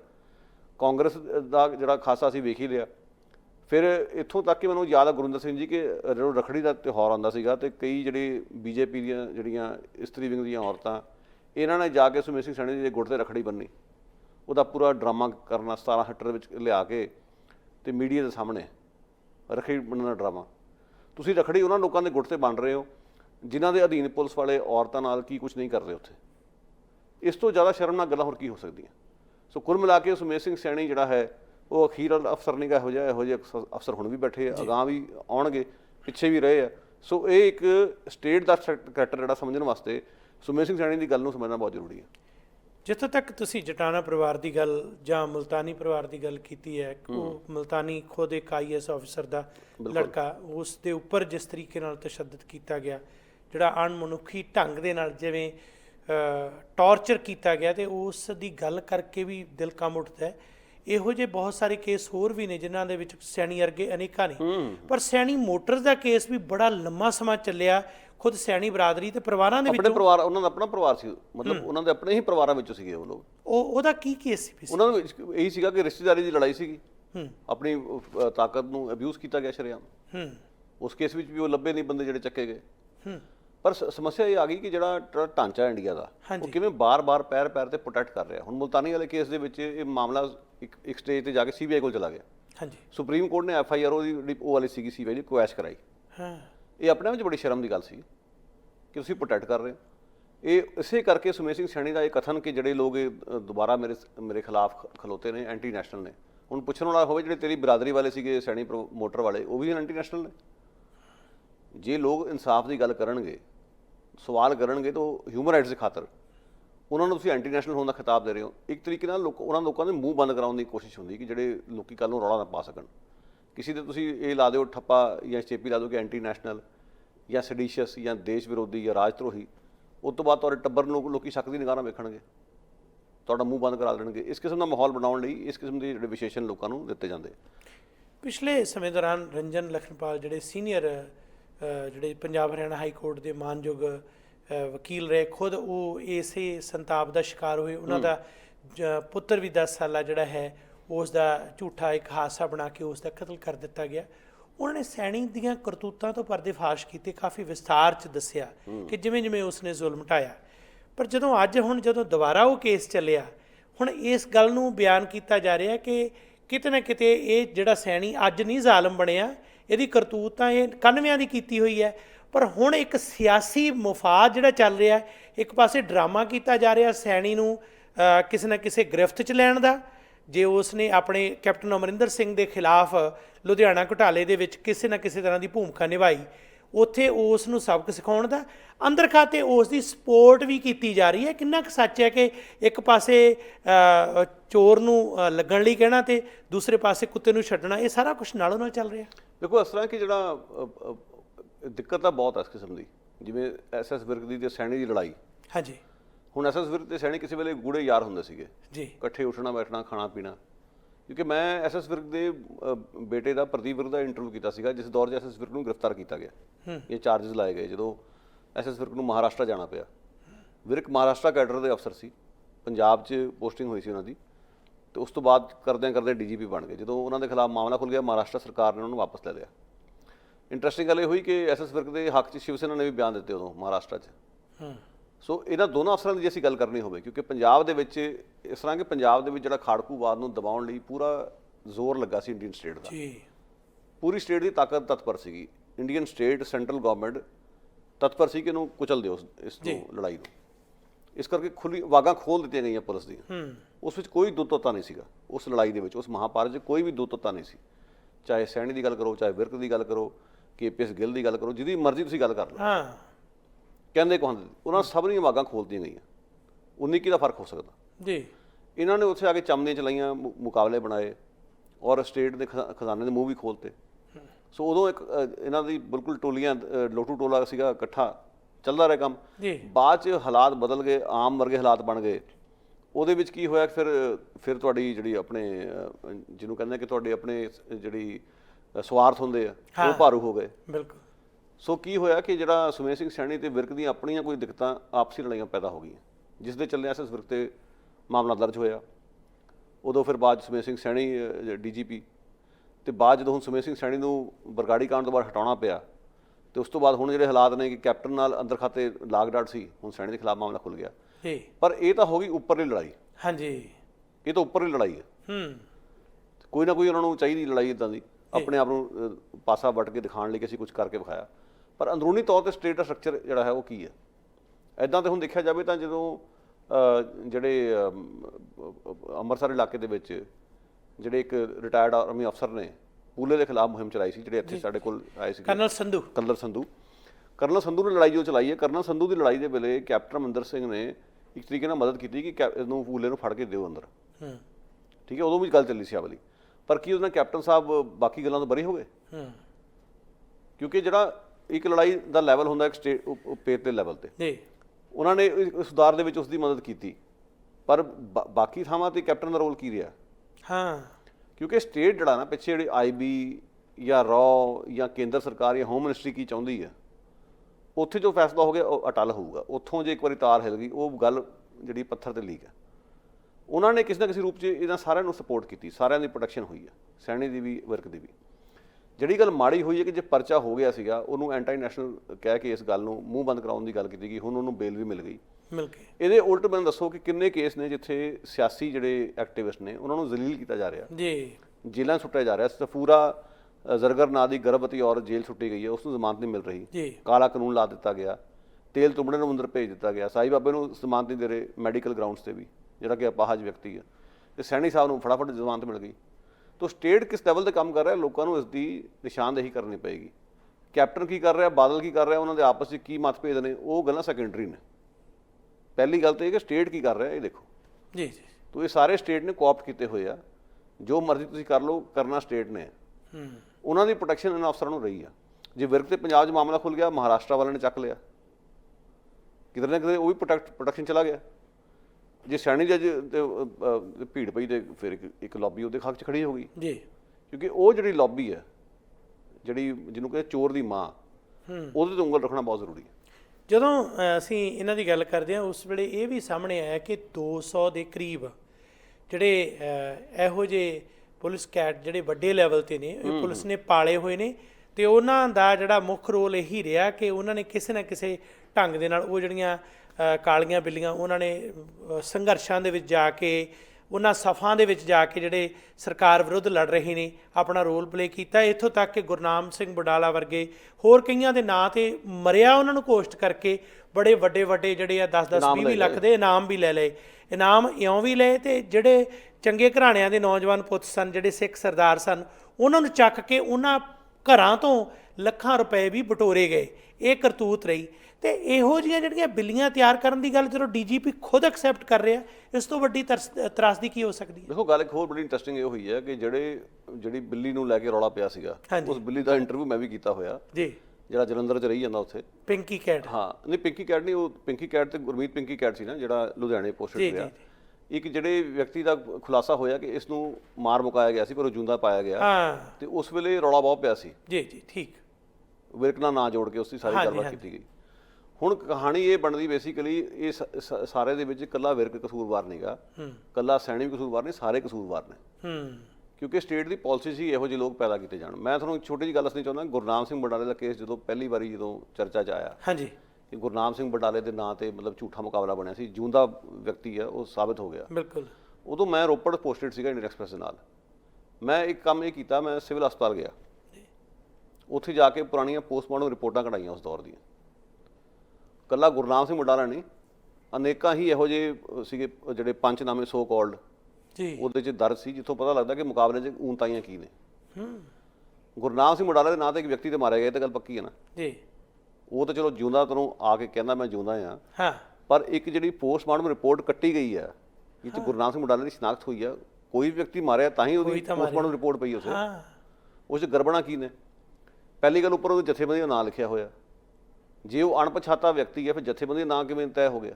ਬਿਲਕੁਲ। ਫਿਰ ਕਹਿ ਦਿੰਦੇ ਕਿ ਨਹੀਂ ਜੀ, ਪਰਿਵਾਰ ਕਈ ਵਾਰੀ ਮੂਹਰੇ ਨਹੀਂ ਆਉਂਦੇ ਸ਼ਨਾਖਤ ਕਰਨ ਲਈ, ਪਰਿਵਾਰ ਡਰਦੇ ਆ, ਪਰਿਵਾਰਾਂ ਵੱਲੋਂ ਮਤਲਬ ਉਹਨਾਂ ਨੇ ਪਾਸਾ ਵੱਟ ਲਿਆ। ਜੇ ਪੰਚਨਾਮਾ ਹੋਇਆ ਤਾਂ ਫਿਰ ਉਹਦੇ ਹੋਰ ਵੀ ਨਿਯਮ ਨੇ ਕਿ ਉਹਨਾਂ ਦੇ ਕੱਪੜੇ, ਉਹਨਾਂ ਦੇ ਉਂਗਲੀਆਂ ਦੇ ਪੋਟੇ ਉਸ ਕਿੱਥੇ ਸਾਂਭ ਕੇ ਰੱਖੇ ਜਾਣ ਜਦੋਂ ਤੱਕ ਸ਼ਨਾਖਤ ਨਹੀਂ ਹੋ ਜਾਂਦੀ ਜੀ। ਇਹੋ ਜਿਹਾ ਕੋਈ ਇੰਤਜ਼ਾਮ ਨਹੀਂ ਕੀਤਾ ਗਿਆ। ਸੋ ਜਿਹੜੀ ਊਨਤਾਈਆਂ ਉਸ ਪੋਸਟਮਾਰਟਮ 'ਚ ਸੀਗੀਆਂ, ਉਹੋ ਜਿਹੀਆਂ ਪੋਸਟਮਾਰਟਮ ਰਿਪੋਰਟਾਂ ਹੋਰ ਵੀ ਸੀਗੀਆਂ। ਤੁਸੀਂ ਵੇਖ ਲਓ ਕਿੰਨੇ ਕੁ ਲੋਕਾਂ ਦਾ ਸ਼ਿਕਾਰ ਖੇਡਿਆ ਗਿਆ ਹੋਊਗਾ ਜੀ। ਫਿਰ ਉਹ ਪੋਸਟਮਾਰਟਮ ਦੀ ਕਾਪੀ ਮੈਨੂੰ ਲੈਣ ਲਈ ਕੋਰਟ 'ਚ ਜਾਣਾ ਪਿਆ। ਜੁਡੀਸ਼ੀਅਲ ਮੈਜਿਸਟ੍ਰੇਟ ਨੇ ਆਪਣੀ ਐਪਲੀਕੇਸ਼ਨ ਦੇ ਉੱਤੇ ਉਹ ਮੈਨੂੰ ਇਸ਼ੂ ਕੀਤਾ ਜੀ। ਔਰ ਹਾਸੇ ਵਾਲੀ ਗੱਲ ਇਹ ਆ ਕਿ ਜਦੋਂ ਮੈਂ ਜੁਡੀਸ਼ੀਅਲ ਮੈਜਿਸਟ੍ਰੇਟ ਦੀ ਕੋਰਟ 'ਚ ਗਿਆ ਉੱਥੇ, ਤੇ ਉਦੋਂ ਖੁਸ਼ਵੰਤ ਰਾਏ ਜੋਸ਼ੀ ਇੱਕ ਵਕੀਲ ਹੁੰਦੇ ਸੀਗੇ, CPM ਦੇ ਨਾਲ ਜੁੜੇ ਹੋਏ ਸੀ। ਉਹਨਾਂ ਨੂੰ ਜਾ ਕੇ ਬੇਨਤੀ ਕੀਤੀ ਕਿ ਮੇਰੀ ਹੈਲਪ ਕਰੋ, ਮੈਂ ਇਹ ਪੋਸਟਮਾਰਟਮ ਦੀ ਕਾਪੀ ਲੈਣੀ ਚਾਹੁੰਦਾ। ਉਹਨਾਂ ਨੇ ਜਦੋਂ ਐਪਲੀਕੇਸ਼ਨ ਦਿੱਤੀ ਤੇ ਜਾ ਕੇ ਕਿਹਾ ਵੀ ਇਹ ਮੈਂ ਜ਼ਿੰਮੇਵਾਰੀ ਲੈਣਾ, ਤੁਸੀਂ ਇਹਨੂੰ ਅਪਰੂਵ ਕਰ ਦਿਓ ਤਾਂ ਕਿ ਇਹ ਕਾਪੀ ਨੂੰ ਮਿਲ ਜਾਵੇ। ਤੇ ਜਿਹੜਾ ਮੁਨਸ਼ੀ ਆ ਮੈਜਿਸਟ੍ਰੇਟ ਦਾ, ਉਹ ਕਹਿ ਰਿਹਾ ਵੇਖੋ ਵਕੀਲ ਸਾਹਿਬ ਕਿਤੇ ਪੰਗਾ ਨਾ ਪੈ ਜਾਵੇ। ਹਾਂ, ਜਰਨਲਿਸਟ ਆਪਣਾ ਕੰਮ ਕਰ ਰਿਹਾ, ਦੇਖੋ ਇੱਕ ਪਬਲਿਕ ਡਾਕੂਮੈਂਟ ਆ, ਤੁਸੀਂ ਮਨਜ਼ੂਰੀ ਦੇਣ ਲੱਗੇ, ਕੋਈ ਪੰਗਾ ਨਾ ਪੈ ਜਾਏ। ਅਦਾਲਤਾਂ ਕੀ ਕੰਮ ਕਰ ਰਹੀਆਂ ਉੱਥੇ? ਬਿਲਕੁਲ, ਤੁਸੀਂ ਇਸ ਤੋਂ ਅੰਦਾਜ਼ਾ ਲਾ ਲਓ। ਸੋ ਇਹ ਜਿਹੜੀਆਂ ਦਿੱਕਤਾਂ ਨੇ ਬਹੁਤ ਸਾਰੀਆਂ, ਕਿ ਜਿਹੜੀਆਂ ਕੈਟਾਂ ਦੀ ਪਾਲਿਸੀ ਸਾਰੇ ਸਟੇਟ ਦੀ ਸੀਗੀ, ਔਰ ਇਹ ਗੱਲ ਕਲੀਅਰ ਹੋ ਚੁੱਕੀ ਹੈ। ਸੋ ਉਹਦੇ ਵਿੱਚ ਸੁਮੇਧ ਸਿੰਘ ਸੈਣੀ ਵੀ ਕਸੂਰਵਾਰ ਹੈ। ਸੁਮੇਧ ਸਿੰਘ ਸੈਣੀ ਨੇ ਤਾਂ ਰੌਲਾ ਪਾਤਾ ਕਿ ਫਲਾਣੇ ਬੰਦੇ ਨੇ ਕੈਟ ਰੱਖਿਆ ਸੀਗਾ, ਇਹਨੇ ਵਿਰਕ ਨੇ, ਇਸ ਕਰਕੇ ਪਰਚਾ ਕਰ ਦਿਓ। ਪਰ ਜਿਹੜੇ ਕੈਟ ਤੁਸੀਂ ਪਾਲੇ ਸੀ ਉਹਦੇ ਬਾਰੇ ਤਾਂ ਜਵਾਬ ਦਿਓ। ਪਿੰਕੀ ਕੈਟ ਨੂੰ ਪੁਸ਼ਤ ਬਣਾਈ ਸੁਮੇਧ ਸਿੰਘ ਸੈਣੀ ਦੀ ਹੁੰਦੀ ਸੀ ਜੀ। ਇਹ ਗੱਲ ਚਿੱਟੇ ਦਿਨ ਵਾਂਗੂ ਸਾਫ਼ ਹੈ। ਤੇ ਪੂਲੇ ਤੋਂ ਵੱਡੀ ਕੈਟ ਹੋਰ ਕਿਹੜੀ ਹੋਊਗੀ? ਪੂਲੇ ਤੋਂ ਵੱਡੀ ਕੈਟ ਹੋਰ ਕਿਹੜੀ ਹੋਏਗੀ? ਪੂਲੇ ਨੇ ਕਿਹੜਾ ਕੰਮ ਨਹੀਂ ਕੀਤਾ ਮਤਲਬ ਕਿ ਬਾਣੇ ਦੀ ਆੜ ਦੇ ਵਿੱਚ, ਜਿਹਦੇ ਕਰਕੇ ਉਹ ਜਿਹੜੇ ਜ਼ੁਲਮ ਉਹ ਜਿਹੜੇ ਸਿੱਖ ਸੰਘਰਸ਼ ਦੇ ਖਾਤੇ ਪੈ ਗਏ। ਸੋ ਇਹ ਗੱਲਾਂ ਵਿਚਾਰਨ ਵਾਲੀਆਂ। ਜਿੱਥੋਂ ਤੱਕ ਹੁਣ ਜਦੋਂ ਅਸੀਂ ਗੱਲ ਕਰਦੇ ਹਾਂ, ਸੈਣੀ ਨੂੰ ਜ਼ਮਾਨਤ ਦਿੱਤੀ ਗਈ ਹੈ, ਉਹਦੇ ਜ਼ੁਲਮਾਂ ਦੀ ਦਾਸਤਾਨ ਤੁਸੀਂ ਬਿਆਨ ਕੀਤੀ ਹੈ, ਉਸ ਨੂੰ ਪਾਲਿਆ ਕਾਂਗਰਸ ਵੇਲੇ ਵੀ, ਅਕਾਲੀ ਦਲ ਵੇਲੇ ਵੀ, ਸਰਕਾਰਾਂ BJP ਇਹ ਬਦਲਦੀਆਂ ਰਹੀਆਂ, ਇਹ ਸਾਰਾ ਕੁਝ ਚੱਲਦਾ ਰਿਹਾ। ਅੱਜ ਜਦੋਂ ਇਹ ਅੰਦਰ ਖਾਤੇ ਬੇਸ਼ੱਕ ਸਟੇਟ ਦੀ ਓਵਰਆਲ ਪਾਲਿਸੀ ਹੈ ਕਿ ਇਹਨੂੰ ਫਸਾਉਣਾ ਵੀ ਅਤੇ ਇਹਨੂੰ ਬਚਾਉਣਾ ਵੀ, ਇਹ ਸਾਰਾ ਕੁਝ ਜਿਹੜਾ ਕਰਕੇ ਅਖੀਰ ਨੂੰ ਫਿਰ ਇਹੋ ਜਿਹੇ ਲੋਕਾਂ ਦੇ ਜਿਹੜੇ ਜ਼ੁਲਮ ਨੇ ਉਹ ਸਾਹਮਣੇ ਆ ਕੇ ਵੀ ਜਿਹੜਾ ਇਨਸਾਫ ਨਹੀਂ ਮਿਲਦਾ। ਹੁਣ ਇਸ ਕੇਸ ਦੇ ਵਿੱਚ, ਸੈਣੀ ਦੇ ਕੇਸ ਦੇ ਵਿੱਚ, ਕਿੰਨੀ ਕੁ ਆਸ ਲੋਕ ਰੱਖਣ ਕਿ ਉਹ ਮੁਲਤਾਨੀ ਜਾਂ ਇਸ ਤਰ੍ਹਾਂ ਦਾ ਜਿਹੜਾ ਜਿਨ੍ਹਾਂ ਤੇ ਜ਼ੁਲਮ ਢਾਇਆ ਗਿਆ, ਕਿਤੇ ਨਾ ਕਿਤੇ ਉਹਨਾਂ ਦੀ ਜਿਹੜੀ ਆਵਾਜ਼ ਸੁਣੀ ਜਾ ਸਕੇਗੀ? ਵੇਖੋ, ਮੈਨੂੰ ਲੱਗਦਾ ਕਿ ਇਸ ਵੇਲੇ ਇੰਟਰਨੈਸ਼ਨਲ ਲੈਵਲ ਤੇ ਪ੍ਰੈਸ਼ਰ ਬਿਲਡ ਹੋਣਾ ਚਾਹੀਦਾ। ਮੈਂ ਇਹ ਮੰਨਦਾ ਜੀ। ਇੰਡੀਆ ਦੇ ਵਿੱਚ ਜੋ ਹਾਲਾਤ ਨੇ, ਮੈਨੂੰ ਤਾਂ ਕੋਈ ਆਸ ਨਜ਼ਰ ਨਹੀਂ ਆ ਰਹੀ। ਦੇਖੋ, ਸਾਡੇ ਕੋਲ ਮਿਸਾਲਾਂ ਨੇ। ਜੀਐਨ ਸਾਹਿਬ ਬਾਬਾ ਅਪਾਹਜ, ਇੱਕ ਪ੍ਰੋਫੈਸਰ ਦਿੱਲੀ ਯੂਨੀਵਰਸਿਟੀ ਦਾ, ਜੇਲ੍ਹ 'ਚ ਸਾੜਿਆ ਜਾ ਰਿਹਾ। ਕਿੰਨਾ ਉਹਦੇ ਲਈ ਮਤਲਬ ਮੁਹਿੰਮਾਂ ਚੱਲੀਆਂ, ਅਸਰ ਹੈ ਸਰਕਾਰ ਤੇ। ਸੁਮੇਧ ਸਿੰਘ ਸੈਣੀ ਵਾਲੇ ਕੇਸ 'ਚ ਤਾਂ ਮਤਲਬ ਫੌਰੀ ਕਾਰਵਾਈ ਹੋਣੀ ਚਾਹੀਦੀ ਸੀ, ਉਹ ਵੀ ਨਹੀਂ ਹੋਈ। ਜੇ ਪਰਚਾ ਹੋ ਹੀ ਗਿਆ ਸੀਗਾ, ਜੇ ਪੰਜਾਬ ਸਰਕਾਰ ਤੇ ਜਾਨ ਹੁੰਦੀ, ਉਹ ਕਾਰਵਾਈ ਕਰਦੀ। ਮਤਲਬ ਕਹਿਣ ਦਾ ਕਿ ਉੱਥੇ ਆਸ ਕਰਨੀ ਔਖੀ ਹੈ। ਪਰ ਅੰਤਰਰਾਸ਼ਟਰੀ ਪੱਧਰ ਤੇ ਜਿਸ ਤਰ੍ਹਾਂ ਸਿੱਖਾਂ ਨੇ ਦੂਜਿਆਂ ਦੇ ਹਿਊਮਨ ਰਾਈਟਸ ਲਈ ਖੜੇ ਹੋਣਾ, ਕਿਉਂਕਿ ਮਿਸਾਲ ਕਾਇਮ ਕੀਤੀ ਹੈ, ਰੋਹਿੰਗਿਆ ਭਾਈਚਾਰੇ ਲਈ ਖੜੇ ਹੋਏ ਸੰਕਟ ਦੀ ਇਸ ਘੜੀ ਦੇ ਵਿੱਚ, ਕੋਵਿਡ ਸੰਕਟ ਦੇ ਵੇਲੇ ਉਹ ਲੋਕਾਂ ਦੀ ਸੇਵਾ ਕਰ ਰਹੇ ਨੇ। ਅਨੇਕਾਂ ਹੋਰ ਮਿਸਾਲਾਂ ਨੇ, ਕਸ਼ਮੀਰੀਆਂ ਲਈ ਖੜੇ ਹੋਏ। ਜੇ ਸਿੱਖ ਭਾਈਚਾਰੇ ਬਾਰੇ ਐਮਨੈਸਟੀ ਇੰਟਰਨੈਸ਼ਨਲ ਕਹਿ ਸਕਦੀ ਕਿ ਵਧੀਆ ਰੋਲ ਅਦਾ ਕਰ ਰਹੇ ਨੇ, ਤੇ ਇਸ ਵੇਲੇ ਐਮਨੈਸਟੀ ਦਾ ਫਰਜ਼ ਬਣਦਾ, ਇਹਨਾਂ ਸਾਰੀਆਂ ਸੰਸਥਾਵਾਂ ਦਾ ਫਰਜ਼ ਬਣਦਾ ਕਿ ਸੁਮੇਧ ਸਿੰਘ ਸੈਣੀ ਤੇ ਕੀ ਸਾਰੇ ਜਿਹੜੇ ਸਿੱਖਾਂ ਨਾਲ ਜੁੜੇ ਹੋਏ ਮਾਮਲੇ, ਉਹਨਾਂ ਨੂੰ ਗੰਭੀਰਤਾ ਨਾਲ ਲੈ ਕੇ ਤੇ ਕਲੋਜ਼ਰ ਦੀ ਗੱਲ ਕੀਤੀ ਜਾਵੇ। ਪਰ ਅਫਸੋਸ ਦੀ ਗੱਲ ਹੋ ਨਹੀਂ ਰਿਹਾ। ਭਾਰਤ 'ਚ ਉਹਨਾਂ ਦੀ ਵੈਸੇ ਆਬਾਦੀ ਘੱਟ ਹੈ, ਪਾਰਲੀਮੈਂਟ 'ਚ ਵੀ ਪ੍ਰਤੀਨਿਧਤਾ ਘੱਟ ਹੋ ਗਈ, ਤੇ ਲੈ ਦੇ ਕੇ ਬਾਹਰ ਡਿਆਸਪੋਰਾ 'ਚ ਉਹਨਾਂ ਦੀ ਚੜ੍ਹਾਈ ਹੈ। ਇੱਥੇ ਅੰਤਰਰਾਸ਼ਟਰੀ ਪੱਧਰ ਤੇ ਜੇ ਉਹ ਆਵਾਜ਼ ਬੁਲੰਦ ਕਰ ਲੈਣ, ਤੇ ਮੇਰਾ ਖਿਆਲ ਸ਼ਾਇਦ ਕੋਈ ਸਾਨੂੰ ਕਿਸੇ ਨਾ ਕਿਸੇ ਪਾਸੇ ਗੱਲ ਲੱਗੇ। ਬੜੀ ਵਧੀਆ ਆਸਵੰਦ ਸੋਚ ਨੂੰ ਤੁਸੀਂ ਲੈ ਕੇ ਗੱਲ ਕੀਤੀ। ਉਹਦੇ ਨਾਲ ਹੀ ਦੂਸਰੀ ਜਿਹੜੀ ਸੋਚ ਹੈ ਕਿ ਜਿਵੇਂ ਪੰਜਾਬ ਦਾ ਨੌਜਵਾਨ ਇਹ ਵੀ ਜਿਹੜਾ ਸਿੱਖ ਪਰਿਵਾਰ ਨਾਲ ਸੰਬੰਧਿਤ, ਜਿਸ ਨੂੰ ਕਿ ਪੁਲਿਸ ਦੇ ਉਸ ਸਿਸਟਮ ਨੇ ਜਿਹੜਾ ਇਹਨਾਂ ਨੂੰ ਜ਼ਾਲਮਾਨਾ ਹੱਥ ਖੁੱਲ੍ਹ ਦੇ ਦਿੰਦਾ ਕਿ ਕਿਸ ਤਰੀਕੇ ਨਾਲ ਤੁਸੀਂ ਸ਼ਿਕਾਰ ਖੇਡਣਾ। ਜਿਹੜੇ ਵੱਡੇ ਵੱਡੇ ਸ਼ਿਕਾਰ ਖੇਡੇ ਆ, ਹੁਣ ਕਿਤੇ ਕਿਤੇ ਫਿਰ ਵੀ ਉਹ ਚੱਲਦਾ ਰਹਿੰਦਾ। ਅਤੇ ਅਰਵਿੰਦਰਪਾਲ ਸਿੰਘ ਜਿਹੜਾ ਲੱਖਣ ਕੇ ਪੱਡੇ ਦਾ ਨੌਜਵਾਨ, ਇਸ ਦਾ ਜਿਵੇਂ ਹੱਤਿਆ ਹੋਈ ਹੈ, ਜਿਸ ਕਿਸਮ ਦਾ ਮਾਹੌਲ ਬਣਿਆ, ਜੋ ਹੁਣ ਹਾਲਾਤ ਬਣੇ ਹੋਏ ਨੇ, ਉਹ ਸਾਰਿਆਂ ਦੇ ਵਿੱਚ ਨਾ ਸਿਰਫ ਸਪੋਰਟਸ ਵਾਲੇ ਜਿਹੜੇ ਜੁੜੇ ਲੋਕ ਨੇ ਉਹ ਇਸ ਜ਼ੁਲਮ ਦੇ ਖਿਲਾਫ ਇਸ ਵੇਲੇ ਬੋਲ ਰਹੇ ਨੇ, ਜਾਂ ਜਿਹੜੇ ਲੋਕ ਆਮ ਪੀੜਤ ਨੇ ਬੋਲ ਰਹੇ ਨੇ, ਪਰ ਜਿਹੜਾ ਭਾਈਚਾਰਾ ਇੱਕ ਖਾਸ ਹੈ, ਜਿਹਨੂੰ ਚਿੰਤਕ ਭਾਈਚਾਰਾ ਕਿਹਾ ਜਾਂਦਾ, ਕਲਾਕਾਰ ਜਿਹੜੇ ਸਰਮਾਇਆ ਹੁੰਦੇ ਨੇ, ਉਹ ਜਿਹੜੇ ਵੱਡੇ ਵੱਡੇ ਨਾਅਰੇ ਲਾ ਰਹੇ ਸਨ ਪੁਲਿਸ ਦੀ ਹਿਫਾਜ਼ਤ ਜਾਂ ਉਸ ਦੀ ਪ੍ਰਸ਼ੰਸਾ ਦੇ ਵਿੱਚ, ਹੁਣ ਉਹ ਮੂੰਹ 'ਚ ਘੁੰਗਣੀਆਂ ਪਾਈ ਬੈਠੇ ਨੇ। ਇਸ ਵੇਲੇ ਉਸ ਕੇਸ ਨੂੰ ਜਦੋਂ ਤੁਸੀਂ ਨੇੜਿਓਂ ਤੱਕਦੇ ਹੋ, ਤੇ ਜੋ ਇਹ ਸਾਰੀ ਘਟਨਾ ਹੋਈ ਹੈ, ਇੱਕ ਨੌਜਵਾਨ ਦੀ ਜਿਸ ਤਰੀਕੇ ਨਾਲ ਅਜਾਈ ਮੌਤ ਹੋਈ ਹੈ, ਭੰਗ ਦੇ ਭਾਣੇ ਉਸ ਦੀ ਜਾਨ ਗਈ ਹੈ, ਉਹਦੇ ਬਾਰੇ ਕੀ ਖਿਆਲ ਹੈ? ਗੁਰਦਿੱਤ ਸਿੰਘ ਜੀ, ਇਸ ਤਰ੍ਹਾਂ ਕਿ ਸਾਡੇ ਨਾਲ ਸਾਰੇ ਸਮਾਜ ਦੀ ਸੰਵੇਦਨਾ ਮਰ ਚੁੱਕੀ ਹੈ ਜੀ। ਹੁਣ ਮੈਂ ਮਿਸਾਲ ਹੋਰ ਦੇਣੀ ਚਾਹੁੰਦਾ ਕਿ ਦੇਖੋ, ਕੁਝ ਦਿਨ ਪਹਿਲਾਂ ਔਰੰਗਾਬਾਦ ਇਲਾਕੇ 'ਚ ਕੀ ਹੋਇਆ ਜੀ। 16 ਦਿਹਾੜੀਦਾਰ ਮਜ਼ਦੂਰ ਜੀ, ਜਿਨ੍ਹਾਂ ਦਾ ਕੰਮ ਟੁੱਟ ਗਿਆ ਸੀਗਾ, ਸਟੀਲ ਪਲਾਂਟ 'ਚ ਕੰਮ ਕਰਦੇ ਸੀ, ਤੁਰ ਕੇ ਆਪਣੇ ਘਰਾਂ ਨੂੰ ਵਾਪਸ ਜਾ ਰਹੇ ਸੀ ਜੀ। ਮਜਬੂਰੀ ਸੀ ਉਹਨਾਂ ਦੀ, ਜਾਣਾ ਤਾਂ ਪੈਣਾ ਸੀ, ਕੋਈ ਕੰਮ ਤਾਂ ਬੰਦ ਹੋ ਗਿਆ। ਪਰ ਸੜਕੋ ਸੜਕੀ ਜੇ ਜਾਂਦੇ ਨੇ ਤੇ ਪੁਲਿਸ ਵਾਲੇ ਡਾਂਗਾ ਭਰਾਉਂਦੇ। ਪੁਲਿਸ ਤੋਂ ਬਚਣ ਲਈ ਉਹਨਾਂ ਨੇ ਰੇਲ ਲਾਈਨ ਦਾ ਰਾਹ ਲਿਆ, ਜਿੱਥੇ ਅੱਜ ਕੱਲ੍ਹ ਦੂਜੀਆਂ ਜਿਹੜੀਆਂ ਮੁਸਾਫਰ ਟ੍ਰੇਨਾਂ ਨਹੀਂ ਚੱਲਦੀਆਂ। ਜੀ ਜੀ ਜੀ। ਚੱਲਦੇ ਗਏ, ਤੁਰਦੇ ਗਏ, ਥੱਕ ਗਏ, ਰੇਲ ਟਰੈਕ 'ਤੇ ਪੈ ਗਏ, ਸੌਂ ਗਏ। ਇੱਕ ਟ੍ਰੇਨ ਆਈ, ਮਾਲ ਗੱਡੀ ਆਈ, ਕੁਚਲ ਕੇ ਚਲੀ ਗਈ, ਮਰ ਗਏ ਵਿਚਾਰੇ।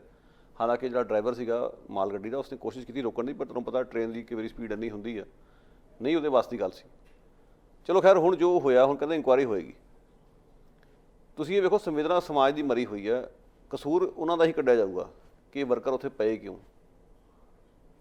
ਇਹ ਗੱਲ ਕਰਨੀ ਬਹੁਤ ਸੌਖੀ ਹੈ ਕਿ ਵਰਕਰ ਉੱਥੇ ਪਏ ਕਿਉਂ, ਪਰ ਉਹਨਾਂ ਪਰਿਸਥਿਤੀਆਂ ਦੇ ਕੌਣ ਉੱਠ ਕੇ ਕਿੰਤੂ ਕਰੂਗਾ ਜਿਨ੍ਹਾਂ ਨੇ ਉਹਨਾਂ ਨੂੰ ਮਜਬੂਰ ਕੀਤਾ ਇਸ ਰਾਹ ਤੁਰਨ ਲਈ, ਜਿਹਦੇ ਕਰਕੇ ਉਸ ਮੌਤ ਦੇ ਮੂੰਹ 'ਚ ਜਾ ਪਏ।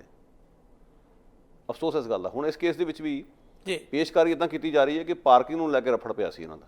ਜਿਵੇਂ ਹੁੰਦਾ ਨਾ ਰੋਡ ਰੇਜ ਕਹਿ ਦਿੰਦੇ ਆ, ਕਿ ਸੜਕ ਦੇ ਉੱਤੇ ਤੁਸੀਂ ਗੱਡੀ ਖਿਲਾਰੀ ਸੀ, ਕਿਸੇ ਨੇ ਤਾਂ ਕਿ ਹੌਰਨ ਮਾਰਿਆ, ਇਸ ਪਿੱਛੇ ਖੈਬੜ ਪਏ ਤਾਂ ਗੋਲੀ ਚੱਲ ਗਈ, ਵਿਅਕਤੀ ਮਰ ਗਿਆ। ਇਸ ਕਿਸਮ ਦੀਆਂ ਗੱਲਾਂ ਹੋਣਗੀਆਂ ਜੀ। ਇਹ ਤਾਂ ਚਲੋ ਇਸ ਤਰ੍ਹਾਂ ਦੀਆਂ ਮਿਸਾਲਾਂ ਨੇ ਕਿ ਜਿਹਦੇ ਵਿੱਚ ਤੁਸੀਂ ਇੱਧਰੋਂ ਉੱਧਰੋਂ ਸ਼ਬਦਾਂ ਦਾ ਹੇਰ-ਫੇਰ ਕਰਕੇ ਜਿਵੇਂ ਮਰਜ਼ੀ ਪੇਸ਼ਕਾਰੀ ਕਰ ਦਿਓ। ਜੀ ਜੀ। ਮੁਲਤਾਨੀ ਵਾਲੇ ਕੇਸ 'ਚ ਕੀ ਪੇਸ਼ਕਾਰੀ ਕਰੋਗੇ? ਦੱਸੋ। ਜਟਾਣਾ ਪਰਿਵਾਰ ਨੂੰ ਮਾਰਿਆ, ਕੀ ਪੇਸ਼ਕਾਰੀ ਕਰੋਗੇ ਉੱਥੇ? ਸ਼ਰੇਆਮ ਸ਼ਿਕਾਰ ਖੇਡਿਆ ਲੋਕਾਂ ਦਾ, ਸ਼ਰੇਆਮ। ਮੁਲਤਾਨੀ ਨੂੰ ਕਹਿ ਦਿੱਤਾ ਗਿਆ ਸੀ, ਤੂੰ ਬਚਦਾ ਨਹੀਂ, ਤੈਨੂੰ ਅਸੀਂ ਦੂਜੀ ਦੁਨੀਆ 'ਚ ਭੇਜਾਂਗੇ। ਇਹੀ ਕਥਨ ਸੀਗੇ ਸੈਣੀ ਸਾਹਿਬ ਦੇ, ਜਿਹੜੇ ਬਾਕੀ ਲੋਕ ਕਹਿ ਰਹੇ। ਮੇਰਾ ਮਤਲਬ ਕਹਿਣ ਦਾ ਕਿ ਇਹ ਜਿਹੜਾ ਇੱਕ ਸਟੇਟ ਦੀ ਜਿਹੜੀ ਇੰਨੀ ਜਾਬਰਾਨਾ ਤਬੀਅਤ, ਅਗਾਂਹ ਸਮਾਜ ਦੇ ਸਾਡੇ ਜਿਹੜੇ ਸੋ ਕਾਲਡ ਰੋਸ਼ਨ ਖਿਆਲ ਲੋਕ, ਉਹਨਾਂ ਦੀ ਚੁੱਪੀ, ਇਹ ਬਹੁਤ ਵੱਡੀ ਦਿੱਕਤ ਆ। ਇਹ ਚੁੱਪੀ ਟੁੱਟਣੀ ਲਾਜ਼ਮੀ ਹੈ। ਜੇ ਚੁੱਪੀ ਨਹੀਂ ਟੁੱਟੂਗੀ, ਸਹੀ ਰੋਗ ਦੇ ਉੱਤੇ ਨਹੀਂ ਬਿਮਾਰੀ ਦੇ ਕੋਈ ਉਂਗਲ ਰੱਖੂਗਾ, ਤੇ ਇਹ ਇੱਦਾਂ ਹੀ ਚੱਲਦਾ ਰਹੂਗਾ। ਜਿਹੜੀ ਭੇਡ ਚਾਲ ਹੈ ਕਿ ਜਿਵੇਂ ਮੈਂ ਜ਼ਿਕਰ ਕੀਤਾ ਸੀ ਕਿ ਇੱਕ ਪੁਲਿਸ ਅਧਿਕਾਰੀ ਨੂੰ ਲੈ ਕੇ ਉਸ ਦੇ ਨਾਂ ਦੇ ਬਿੱਲੇ ਲਾ ਕੇ ਨਿਰੰਕੁਸ਼ਤਾ ਵੱਲ ਨੂੰ ਇੱਕ ਤਰ੍ਹਾਂ ਦਾ ਮਾਹੌਲ ਤਿਆਰ ਕਰਨਾ, ਤੇ ਇੱਕ ਤੋਂ ਬਾਅਦ ਇੱਕ ਮੈਂ ਪਿੱਛੇ ਨਾ ਰਹਿ ਜਾ। ਪਰ ਉਹੀ ਜ਼ੁਬਾਨ ਜਿਹੜੀ ਬੰਦ ਹੋ ਜਾਂਦੀ ਹੈ ਜਦੋਂ ਆਮ ਲੋਕ ਵਿਕਟਮ ਹੁੰਦੇ ਆ, ਜਿਹੜੇ ਇੱਕ ਇਹੋ ਜਿਹੇ ਲੋਕ ਨੇ ਜਿਹੜੇ ਆਪਣੇ ਆਪ ਨੂੰ ਕਹਿੰਦੇ ਨੇ ਅਸੀਂ ਹੈ ਤਾਂ ਲੋਕ ਕਲਾਕਾਰ ਆ ਵਗੈਰਾ ਵਗੈਰਾ, ਇਹਨਾਂ ਦੀ ਸੰਵੇਦਨਾ ਨੂੰ ਕਿਸ ਖਾਤੇ 'ਚ ਪਾਈਏ? ਦੇਖੋ ਗੱਲ ਸੁਣਾਂਗੇ, ਜਿਹੜੇ ਕਲਾਕਾਰ ਜਾਂ ਲੋਕ ਜਿਹੜੇ ਇਸ ਕਿਸਮ ਦੇ ਲੋਕ ਨੇ, ਉਹਨਾਂ ਤੋਂ ਇਸ ਗੱਲ ਦੀ ਉਮੀਦ ਅਸੀਂ ਕਰ ਸਕਦੇ ਹਾਂ ਕਿ ਉਹਨਾਂ 'ਚ ਸੰਵੇਦਨਾ ਹੋਏਗੀ। ਹਾਂਜੀ, ਕਿਉਂਕਿ ਜਦੋਂ ਉਹਨਾਂ ਨੂੰ ਕੋਈ ਗੀਤ ਦਿਮਾਗ 'ਚ ਉਤਰਦਾ ਤਾਂ ਲਿਖਦੇ ਨੇ। ਜੀ ਜੀ। ਪਰ ਸਵਾਲ ਇਹ ਉੱਠਦਾ ਕਿ ਇੰਨਾ ਕੁਝ ਮਾੜਾ ਹੋ ਰਿਹਾ ਹੁਣ ਨਹੀਂ ਉਤਰਿਆ ਤੇ ਹੁਣ ਕਿਉਂ ਨਹੀਂ ਉਤਰਿਆ? ਕਿਧਰੇ ਨਾ ਕਿਧਰੇ ਜਿਹੜਾ ਇੱਕ ਨਾ ਮਿੱਥ ਕੇ ਮਤਲਬ ਪਾਸਾ ਵੱਟਿਆ ਜਾ ਰਿਹਾ। ਜੀ ਜੀ ਜੀ। ਬੇਈਮਾਨੀ ਹੈ। ਜੀ ਜੀ। ਪਤਾ ਸਾਰਾ ਕੁਝ, ਇਹ ਨਹੀਂ ਕਿ ਨਹੀਂ ਪਤਾ। ਹੂੰ। ਹੁਣ ਸਲਮਾਨ ਖਾਨ ਜਾਂ ਆਮਿਰ ਖਾਨ ਦੀ ਗੱਲ ਕਰ ਲਓ, ਜੀ ਜੀ। ਬਾਲੀਵੁੱਡ ਦੇ ਚੋਟੀ ਦੇ ਸਟਾਰ ਨੇ, ਮੁਸਲਿਮ ਭਾਈਚਾਰਾ ਜੁੜੇ ਹੋਏ। ਇਸ ਸਮੇਂ ਉਹ ਭਾਈਚਾਰਾ ਟਾਰਗੇਟ ਤੇ ਹੈ। ਜੀ। ਕੀ ਇਹਨਾਂ ਨੇ ਕੋਈ ਦ੍ਰਿੜਤਾ ਦੇ ਨਾਲ ਕੁਝ ਕਿਹਾ? ਜੀ। ਆਮਿਰ ਖਾਨ ਇੱਕ ਵਾਰੀ ਬੋਲਿਆ ਸੀ, ਮੁੜ ਕੇ ਉਹਨਾਂ ਨੇ ਚੁੱਪ ਕਰਾਤਾ। ਸਲਮਾਨ ਖਾਨ ਤਾਂ ਕਦੇ ਬੋਲੇ ਨਹੀਂ ਗਏ। ਕਰੋਨਾ ਵਾਇਰਸ ਬਾਰੇ ਉਹਨਾਂ ਦੀ ਵੀਡੀਓ ਆ ਰਹੇ ਨੇ, ਸਾਵਧਾਨੀ ਵਰਤੋ, ਹੱਥ ਧੋਵੋ, ਦੂਰ ਰਵੋ, ਘਰ ਰਵੋ, ਬਚਾਅ ਰੱਖੋ। ਬੜੀ ਖੁਸ਼ੀ ਦੀ ਗੱਲ ਆ। ਪਰ ਤੁਸੀਂ ਜੇ ਮਾੜਾ ਮੋਟਾ ਸੀਏ ਬਾਰੇ ਵੀ ਕੁਝ ਕਹਿ ਰਹੇ ਹੋ, ਤੁਹਾਡੇ ਭਾਈਚਾਰੇ ਦੇ ਲੋਕਾਂ ਨਾਲ ਜੋ ਉੱਥੇ ਹੋ ਰਿਹਾ ਉਸ ਦੇ ਬਾਰੇ ਕੁਝ ਮਾੜਾ ਜਿਹਾ ਬੋਲੋ। ਕਿਧਰੇ ਨਾ ਕਿਧਰੇ ਇਸ ਕਿਸਮ ਦੀਆਂ ਬਹੁਤ ਜ਼ਿਆਦੀਆਂ ਸਮੱਸਿਆਵਾਂ ਨੇ। ਸੋ ਪੰਜਾਬ ਦੇ ਵਿੱਚ ਵੀ ਉਹੀ ਗੱਲ ਲਾਗੂ ਹੁੰਦੀ ਹੈ। ਜਿਹੜੇ ਸਾਡੇ ਕਲਾਕਾਰ ਨੇ, ਤੁਸੀਂ ਪੰਜਾਬ ਦੇ ਵਿੱਚ ਕੀ ਸਿਰਫ ਪੁਲਿਸ ਵਾਲਿਆਂ ਦੀ ਪ੍ਰਤੀਨਿਧਤਾ ਕਰਦੇ ਹੋ, ਜਾਂ ਸਿਰਫ ਪੁਲਿਸ ਵਾਲਿਆਂ ਨੂੰ ਤੁਸੀਂ ਨਾਚੇ ਬਣੇ ਹੋ? ਕੀ ਸਿਰਫ ਜਿਹੜਾ ਖਾਂਦਾ ਪੀਂਦਾ ਜਿਹੜਾ ਇੱਕ ਮੁਆਸ਼ਰਾ ਉਹਦੀ ਨੁਮਾਇੰਦਗੀ ਕਰਦੇ ਹੋ, ਜਾਂ ਉਹਨਾਂ ਲੋਕਾਂ ਦੀ ਵੀ ਕਰਦੇ ਹੋ ਜਿਹੜੇ ਆਮ ਪਿੰਡਾਂ 'ਚ ਰਹਿਣ ਵਾਲੇ ਕਿਸਾਨਾਂ ਦੇ ਜਿਹੜੇ ਮੁੰਡੇ ਆ ਜਾਂ ਪਰਿਵਾਰ ਨੇ, ਉਹਨਾਂ ਦੀ ਵੀ ਤੁਸੀਂ ਪ੍ਰਤੀਨਿਧਤਾ ਕਰਦੇ ਹੋ ਕਿ ਸਿਰਫ ਉਹਨਾਂ ਦਾ ਹੀ ਤੁਹਾਨੂੰ ਇੰਟਰਸਟ ਹੈ? ਇਹ ਤਾਂ ਨਿਸ਼ਚਾ ਨਿਰਣਾ ਉਹਨਾਂ ਨੂੰ ਕਰਨਾ ਪਊਗਾ। ਜੀ ਜੀ। ਪਰ ਜੇ ਇਹ ਸੋਚੋ ਕਿ ਅਸੀਂ ਨਹੀਂ ਵੇਖ ਰਹੇ ਜੀ, ਤੇ ਇਹ ਭੁੱਲ ਜਾਣ ਅਸੀਂ ਵੇਖ ਰਹੇ ਹਾਂ, ਬਾਕੀ ਵੀ ਕਈ ਵੇਖਣ ਵਾਲੇ ਦੇਖ ਰਹੀ ਹੈ। ਬਿਲਕੁਲ, ਜਿਹੜਾ ਇਤਿਹਾਸ ਲਿਖਿਆ ਜਿਹੜਾ ਮੁਲਾਂਕਣ ਹੋਣਾ। ਹੁਣ ਜਦੋਂ ਅਸੀਂ ਇਹਨਾਂ ਜ਼ਾਲਮਾਨਾ ਕਾਰਵਾਈਆਂ ਦੀ ਗੱਲ ਕਰਦੇ ਹਾਂ, ਤੁਸੀਂ ਹੁਣੇ ਜ਼ਿਕਰ ਕੀਤਾ ਸੀ ਕਿ ਪੰਚਨਾਮਾ ਤੱਕ ਜਿਹੜਾ ਹੈ, ਜਿਹੜੇ ਵਿਅਕਤੀ ਇਹ ਲਵਾਰਸ ਕਹਿ ਕੇ ਮਾਰ ਦਿੱਤੇ ਜਾਂਦੇ ਸਨ, ਉਹਨਾਂ ਦੀ ਜਦੋਂ ਪੁਸ਼ਟ ਪਨਾਹੀ ਕਰਨ ਵਾਲਿਆਂ ਨੂੰ ਨੰਗਾ ਕਰਨ ਦੀ ਕੋਸ਼ਿਸ਼ ਕੀਤੀ ਤਾਂ ਸ਼ਹੀਦ ਜਸਵੰਤ ਸਿੰਘ ਖਾਲੜਾ ਹੋਰਾਂ ਨੇ ਪਹਿਲ ਕਦਮੀ ਕੀਤੀ। 25,000 ਲਾਵਾਰਸ ਲਾਸ਼ਾਂ ਦੀ ਗੱਲ ਕੀਤੀ। ਆਖਰੀ ਦੌਰ ਦੇ ਵਿੱਚ ਇਹੀ ਲੋਕਾਂ ਨੇ, ਇਹਨਾਂ ਜ਼ਾਲਮ ਪੁਲਿਸ ਅਧਿਕਾਰੀਆਂ ਨੇ, ਸਰਕਾਰ ਦੀ, ਸਟੇਟ ਦੀ ਸ਼ਹਿ 'ਤੇ ਜੋ ਉਹਨਾਂ ਦਾ ਅੰਤ ਕੀਤਾ, ਉਹ ਵੀ ਸਾਡੇ ਸਾਹਮਣੇ ਹੈ। ਦੇਖੋ, ਮੈਨੂੰ ਇਹ ਸਮਝ ਨਹੀਂ ਆਉਂਦੀ ਗੁਰਿੰਦਰ ਸਿੰਘ ਜੀ ਕਿ ਜਸਵੰਤ ਸਿੰਘ ਖਾਲੜਾ ਦੇ ਉੱਤੇ ਕਿਉਂ ਨਹੀਂ ਇੱਕ ਪੰਜਾਬੀ 'ਚ ਵਧੀਆ ਫਿਲਮ ਬਣਾਈ ਜਾ ਸਕੀ? ਜੀ। ਜਸਵੰਤ ਸਿੰਘ ਖਾਲੜਾ ਦੇ ਬਾਰੇ ਕਿਉਂ ਨਹੀਂ ਕੋਈ ਇੱਕ CD ਕੱਢੀ ਜਾ ਸਕੀ? ਕਿਉਂ ਨਹੀਂ ਕਿਸੇ ਨੇ ਕੋਈ ਨਿਟਕੇ ਕਵਿਤਾ ਲਿਖੀ ਜਾਂ ਕੋਈ ਨਾਵਲ ਲਿਖਿਆ? ਕਿਉਂ ਨਹੀਂ? ਇਹ ਹੁਣ ਪੰਜਾਬ 'ਚ ਜਿਹੜੇ ਬੁੱਧੀਜੀਵੀ ਬੈਠੇ ਆ, ਜਿਹੜੇ ਫਿਲਮ ਸਾਜ਼ ਨੇ ਜਾਂ ਫਿਲਮਕਾਰ ਨੇ ਜਾਂ ਕਹਾਣੀਆਂ ਲਿਖਦੇ ਨੇ, ਉਹ ਜਵਾਬ ਦੇਣ ਇਸ ਗੱਲ ਦਾ। ਸੋ ਇਹ ਇੱਕ ਮਤਲਬ ਬਹੁਤ ਵੱਡਾ ਦੁਖਾਂਤ ਹੈ ਕਿ ਸਾਡੇ ਕੋਲ ਜਿਉਂਦੇ ਜਾਂਦੇ ਨਾਇਕ ਨੇ, ਅੱਜ ਦੇ ਸਮਿਆਂ ਦੇ ਸ਼ਹੀਦ। ਸਾਡੇ ਕੋਲ ਬਹੁਤ ਸਾਰੀਆਂ ਖੂਬਸੂਰਤ ਮਿਸਾਲਾਂ ਨੇ ਜਿਨ੍ਹਾਂ ਦੀ ਕਹਾਣੀ ਲੋਕਾਂ ਸਾਹਮਣੇ ਰੱਖਣੀ ਜ਼ਰੂਰੀ ਹੈ, ਪਰ ਕੰਮ ਨਹੀਂ ਹੋ ਰਿਹਾ। ਉਸ ਦੇ ਵਿੱਚ ਮੈਨੂੰ ਲੱਗਦਾ ਕਿ ਬੇਈਮਾਨੀ ਹੈ। ਬਿਲਕੁਲ। ਫੀਲ ਗੁੱਡ ਫੈਕਟਰ ਜਿਵੇਂ ਅਸੀਂ ਕਹਿੰਦੇ ਨਾ, ਕਿ ਜੇ ਇੰਡੀਆ 'ਚ ਦੌਰ ਚੱਲਿਆ ਸੀ ਸ਼ਾਈਨਿੰਗ ਇੰਡੀਆ ਜਾਂ ਫੀਲ ਗੁੱਡ, ਉਹ ਪੰਜਾਬੀ ਫਿਲਮ ਇੰਡਸਟਰੀ 'ਚ ਨਜ਼ਰ ਆ ਰਿਹਾ। ਇਹੋ ਜਿਹੀ ਫਿਲਮਾਂ ਬਹੁਤ ਬਣੀਆਂ, ਹਰਭਜਨ ਮਾਨ ਵਰਗੇ ਨੇ ਬਣਾਈਆਂ, ਆ ਜਾ ਮੇਰਾ ਦੇਸ਼ ਵੇਖ ਲਾ, ਫਲਾਣਾ ਢਮਕਾਣਾ, ਭੰਗੜੇ ਪਾ ਰਹੇ ਨੇ, ਮਹਿਫਿਲਾਂ ਲੱਗ ਰਹੀਆਂ। ਪਰ ਜਿਹੜੇ ਸੰਵੇਦਨਸ਼ੀਲ ਮੁੱਦੇ ਨੇ ਉਹਨਾਂ 'ਤੇ ਕੰਮ ਕਿੰਨਾ ਕੁ ਹੋਇਆ? ਮੈਂ ਨਹੀਂ ਕਹਿੰਦਾ ਬਿਲਕੁਲ ਨਹੀਂ ਹੋਇਆ, ਪਰ ਟੂਕ ਮਾਤਰ। ਬਿਲਕੁਲ ਜੀ। ਬਹੁਤ ਸ਼ੁਕਰੀਆ ਗੁਰਪ੍ਰੀਤ ਸਿੰਘ ਜੀ, ਇਹਨਾਂ ਸੰਵੇਦਨਸ਼ੀਲ ਨੁਕਤਿਆਂ ਨੂੰ ਆਪ ਵਿਚਾਰ ਦੇ ਰੂਪ ਦੇ ਵਿੱਚ ਸਾਂਝਾ ਕੀਤਾ। ਹਾਰਦਿਕ ਧੰਨਵਾਦ ਜੀ। ਸ਼ੁਕਰੀਆ ਜੀ। ਸੋ ਇਹ ਜਿਹੜੀਆਂ ਗੱਲਾਂ ਮੌਜੂਦਾ ਪੰਜਾਬ ਦੇ ਢਾਂਚੇ ਤੋਂ ਲੈ ਕੇ ਦੇਸ਼ ਵਿਦੇਸ਼ ਤੱਕ, ਜਾਂ ਜਿਸ ਤਰੀਕੇ ਨਾਲ ਪੰਜਾਬ ਪੁਲਿਸ ਦੇ ਜ਼ੁਲਮਾਂ ਦੀ ਦਾਸਤਾਨ ਜੋ ਸਮੇਧ ਸੈਣੀ ਦੇ ਰੂਪ ਦੇ ਵਿੱਚ ਸਾਹਮਣੇ ਆਈ, ਜਾਂ ਲਖਣ ਕੇ ਪੱਡੇ ਦੇ ਅਰਵਿੰਦਰਪਾਲ ਸਿੰਘ ਨੌਜਵਾਨ ਦਾ ਕਤਲ ਹੋਇਆ, ਜਾਂ ਇਸ ਦੀਆਂ ਅਨੇਕਾਂ ਹੀ ਹੋਰ ਘਟਨਾਵਾਂ ਨੇ ਜਿਨ੍ਹਾਂ ਤੋਂ ਪਰਦਾ ਚੁੱਕਣ ਦੀ ਲੋੜ ਹੈ। ਸੋ ਜਿੱਥੇ ਸਾਡਾ ਮੀਡੀਆ ਦਾ ਫਰਜ਼ ਬਣਦਾ ਹੈ, ਜਿੱਥੇ ਲੋਕਾਂ ਦਾ ਅਗਾਹ ਹੋਣਾ ਬਣਦਾ ਹੈ, ਜਿੱਥੇ ਅੰਤਰਰਾਸ਼ਟਰੀ ਪੱਧਰ 'ਤੇ ਇਸ ਲਈ ਇਨਸਾਫ ਲਈ ਲੜਾਈ ਲੜੀ ਜਾਣੀ ਚਾਹੀਦੀ ਹੈ, ਜਾਂ ਇਹਨਾਂ ਤਾਕਤਾਂ ਦੇ ਖਿਲਾਫ ਡਟਣਾ ਚਾਹੀਦਾ, ਉੱਥੇ ਇਹ ਵੀ ਹੈ ਕਿ ਅਸੀਂ ਉਹਨਾਂ ਕਲਾਕਾਰਾਂ ਨੂੰ ਵੀ ਉਸ ਕਟਹਿਰੇ 'ਚ ਖੜਾ ਕਰੀਏ ਜਿਹੜੇ ਦਾਅਵਾ ਤਾਂ ਇਹ ਕਰਦੇ ਨੇ ਕਿ ਅਸੀਂ ਲੋਕਾਂ ਦੇ ਕਲਾਕਾਰ ਹਾਂ, ਅਸੀਂ ਇਹਨਾਂ ਲੋਕਾਂ ਦੇ ਵਾਸਤੇ ਇਕੱਠਾਂ ਨੂੰ ਸੰਬੋਧਨ ਕਰਦੇ ਹਾਂ, ਵੱਡੇ ਵੱਡੇ ਦਮਗਜ਼ੇ ਮਾਰਦੇ ਨੇ, ਪਰ ਅਖੀਰ ਨੂੰ ਭੁਗਤ ਦੇ ਸਥਾਪਤੀ ਦੇ ਹੱਕ 'ਚ ਨੇ।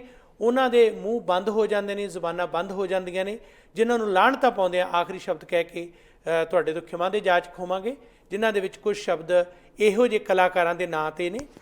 ਗਾਉਂਦੇ ਜੋ ਸਰਕਾਰ ਦੇ ਸੋਲੇ ਬੇਈਮਾਨ, ਗਾਉਂਦੇ ਜੋ ਸਰਕਾਰ ਦੇ ਸੋਲੇ ਬੇਈਮਾਨ, ਅੱਜ ਵਿਦੋਸ਼ਾ ਮਾਰਿਆ, ਅੱਜ ਵਿਦੋਸ਼ਾ ਮਾਰਿਆ, ਹੁਣ ਕਿਉਂ ਬੰਦ ਜ਼ੁਬਾਨ, ਹੁਣ ਕਿਉਂ ਬੰਦ ਜ਼ੁਬਾਨ। ਇਹਨਾਂ ਹੀ ਸ਼ਬਦਾਂ ਨਾਲ ਆਪ ਦਾ ਧੰਨਵਾਦ, ਸ਼ੁਕਰੀਆ। ਸਾਡਾ ਹਰ ਇੱਕ ਪ੍ਰੋਗਰਾਮ ਦੇਖਣ ਤੇ ਸਾਡੇ ਨਾਲ ਜੁੜਨ ਲਈ ਸਬਸਕ੍ਰਾਈਬ ਕਰੋ ਚੈਨਲ ਪੰਜਾਬੀ ਤੇ ਨੋਟੀਫਿਕੇਸ਼ਨ ਲਈ ਬੈਲ ਆਈਕਨ ਵਾਲੇ ਬਟਨ ਤੇ ਕਲਿੱਕ ਕਰੋ।